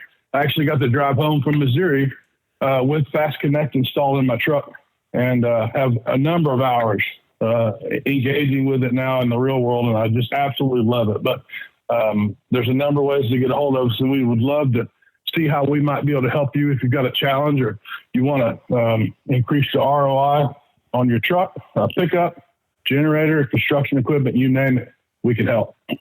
And we do not use AI for chat. Excellent. No, we do. Excellent. We do not. Good. If I could take one second. Sure. A lot of people are worried that they're going to lose their job from AI, but it's about being efficient. So if we can just train better, take notes better, we still need that human touch, though. I'm not looking forward to the day when you don't hear a voice, or you don't have somebody on the other end of that chat or email responding to you and just trusting that AI is going to do it correct. So I hope we don't ever. I don't see FAST losing that human touch. Hey, just so you guys are aware of what is possible, we think of the chat bots and, did I really get an email from a human or was it AI? I've been deep into this for over a year now. I have completely cloned my voice, and I can fool anybody with it. You might be talking to an AI voice. That's how far this is. Are we doing that now? It's already, see, every time I tell people this, they say, how do I know it's you? You don't. But I did make a promise. And I do. I'm pretty transparent, and I'm honest about things. We will use AI, and we will use my voice for certain things. We might use it to read news articles, as a new something we're not doing now. We might use it to read things like audio book reviews. We will always tell you when it's the AI and not me. It's going to sound like me, but we will always tell you that this is not Kevin. This is Kevin's AI sidekick. We may use it just because it's a great tool. We can put out content that we would never be able to put out if I had to read and record it all and get it right. That's a long, expensive process. With AI, we can shortcut that process. So you're talking about multiplicity now. Yes. I in a sense, I've cloned myself in a good way. But we're always going to make sure you understand when it's the clone and when it's me. Well, this is really me. I'm not an AI bot. What's that, Brad?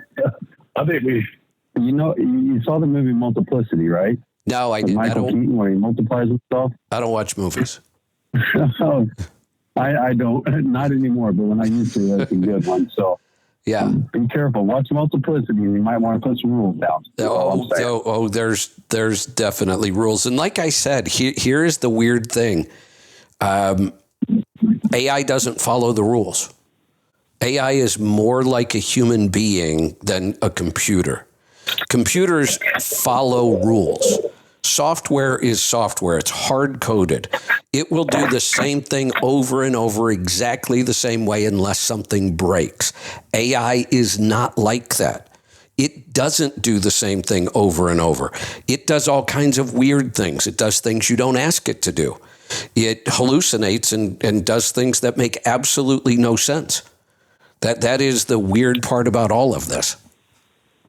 That's what you're saying at the end of the last show, and that's what, I'm learning more about AI because my guys use it. I just direct things, kind of. So, but this is very interesting, and I'm learning more about AI now that I know that I'm dealing with a 4-year-old that can go off on its own. That's interesting. It's like dealing with the most intelligent, effective, productive 4-year-old you've ever met, but they still act like a 4-year-old. It's every day. I can relate. It's not a once in a while thing. It's every day I deal with this. And Aaron does too. Like I said, both of us have been working hard on this because we see the potential of it. But we laugh about it all day long. Claude did it again. He went off the rails. Well, in case you were wondering, thank you very much, Kevin, go ahead. This is really, I was just going to say, in case you were wondering, this is really me. I am not an AI bot. Yeah, but see, that's exactly what the AI bot might tell me. It's a crazy, strange world we're living in. So, all right, guys, we are going to wrap this up. I certainly appreciate it and appreciate what you guys do, and it's great having you as partners. So we'll talk again soon. All right, so I'm going to bring Paul in. Paul, good morning. Howdy.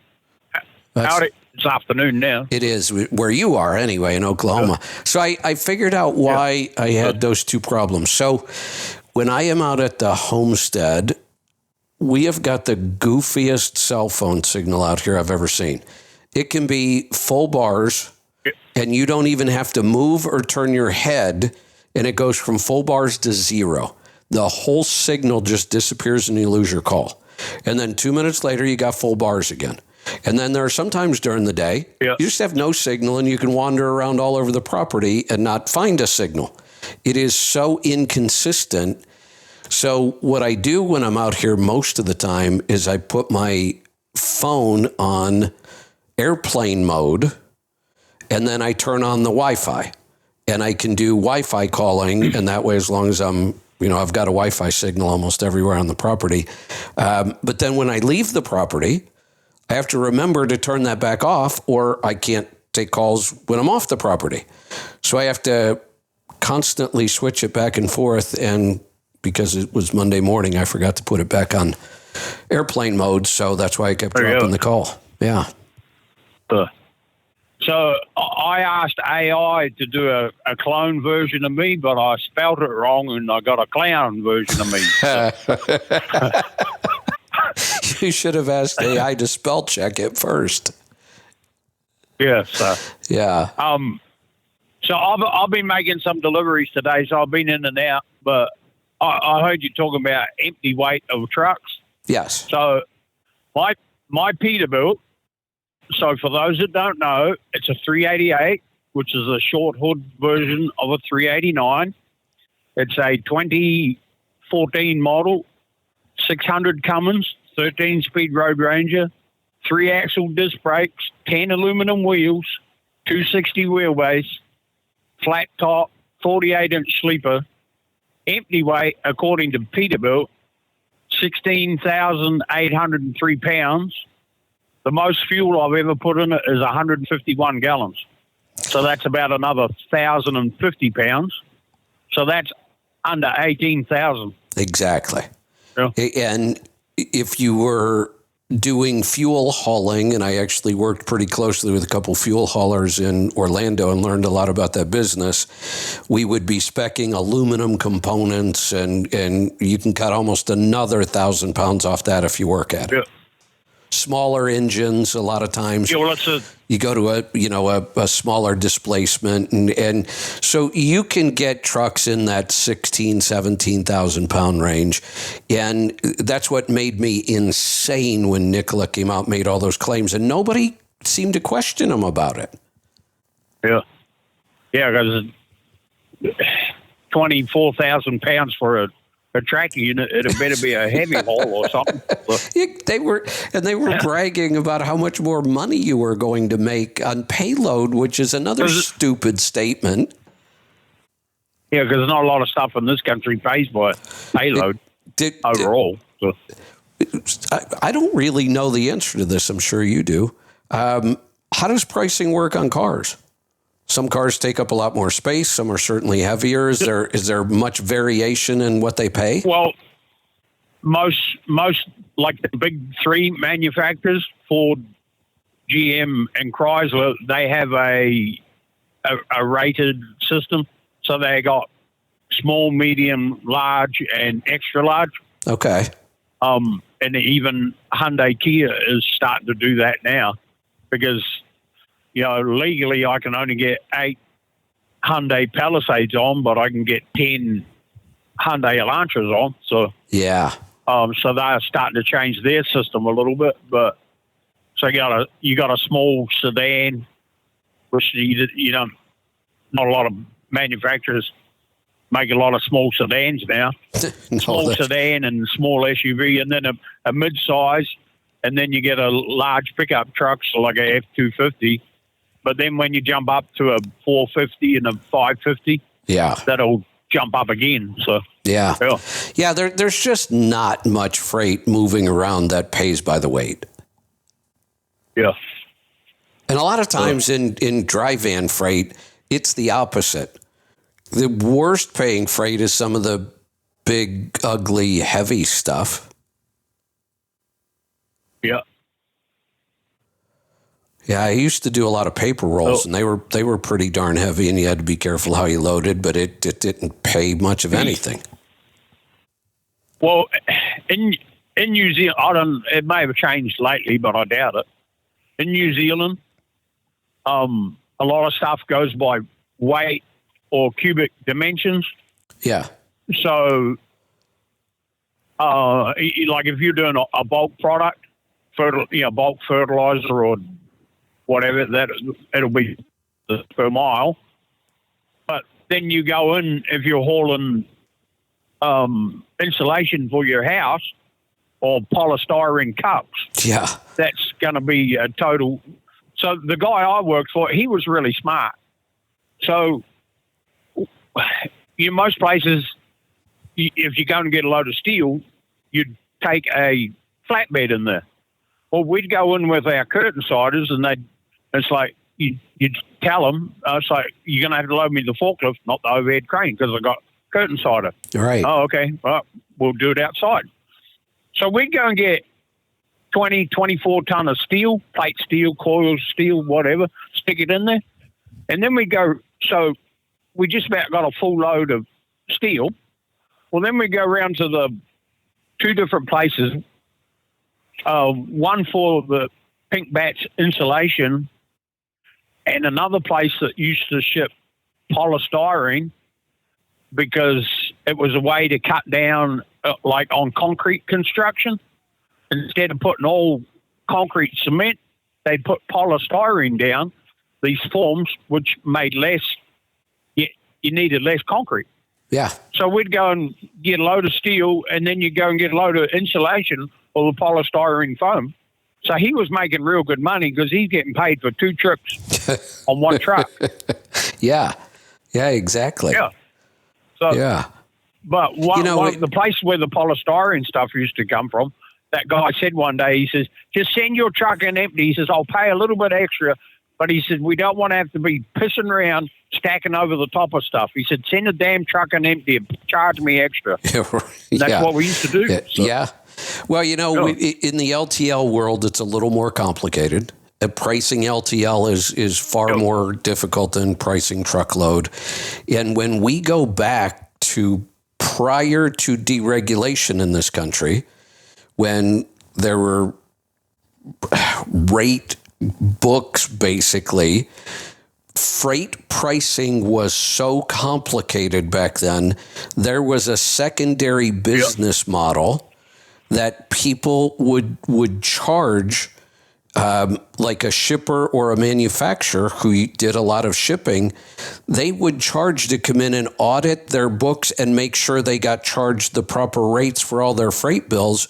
And they used to take a percentage of what they would get back because it would get billed wrong all the time. It was so complicated. Yeah. Yeah, well,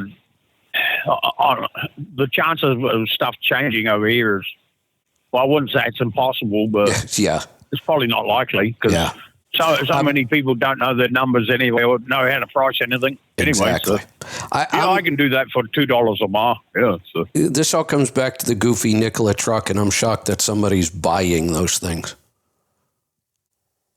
Yeah, well, I don't know if actually, there's some over there in Tennessee off of 385. Was that because there's a bunch of them parked in the place over there? Was that because of U.S. Express? No, well, these are over in Memphis. Oh, okay. In Memphis. Yeah, U.S. Express was Chattanooga, right? Yeah. Well, there's a bunch of those Nikola trucks.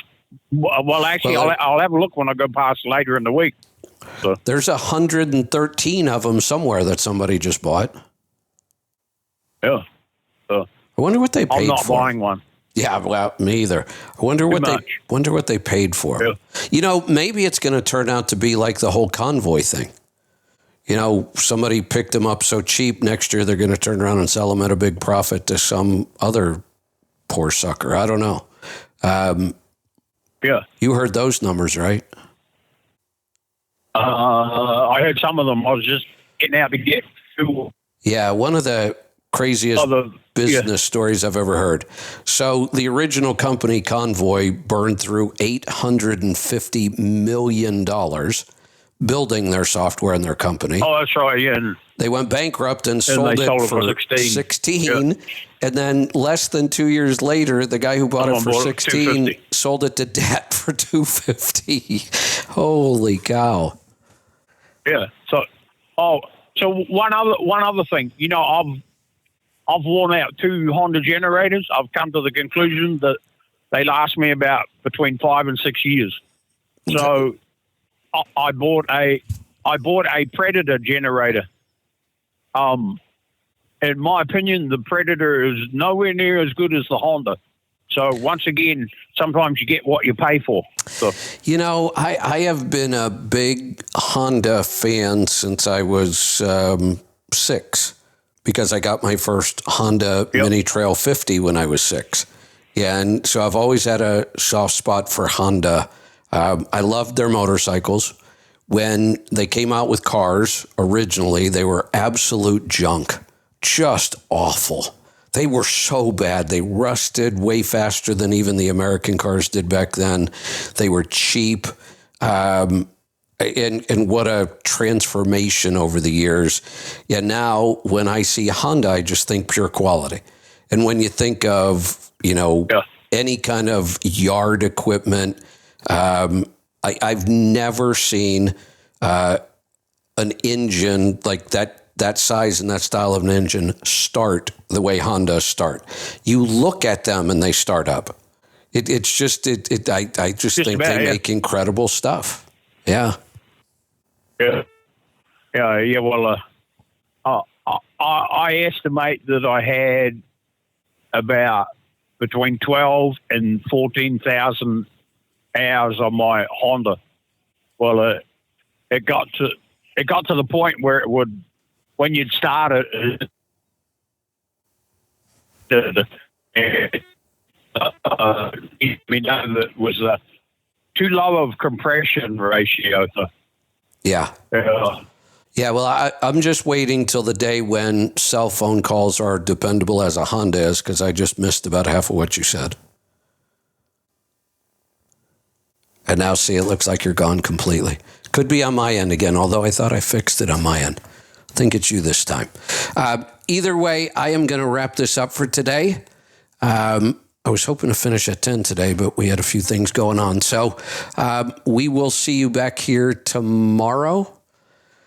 Coffee with Kevin, early 7 a.m. here on the West Coast. If you want to join us for that, come on over to letstrucktribe.com. You do have to be at that gear up level. Give it a shot. Try it out. Test drive it for a month. See if you like it. You should do that with all the levels.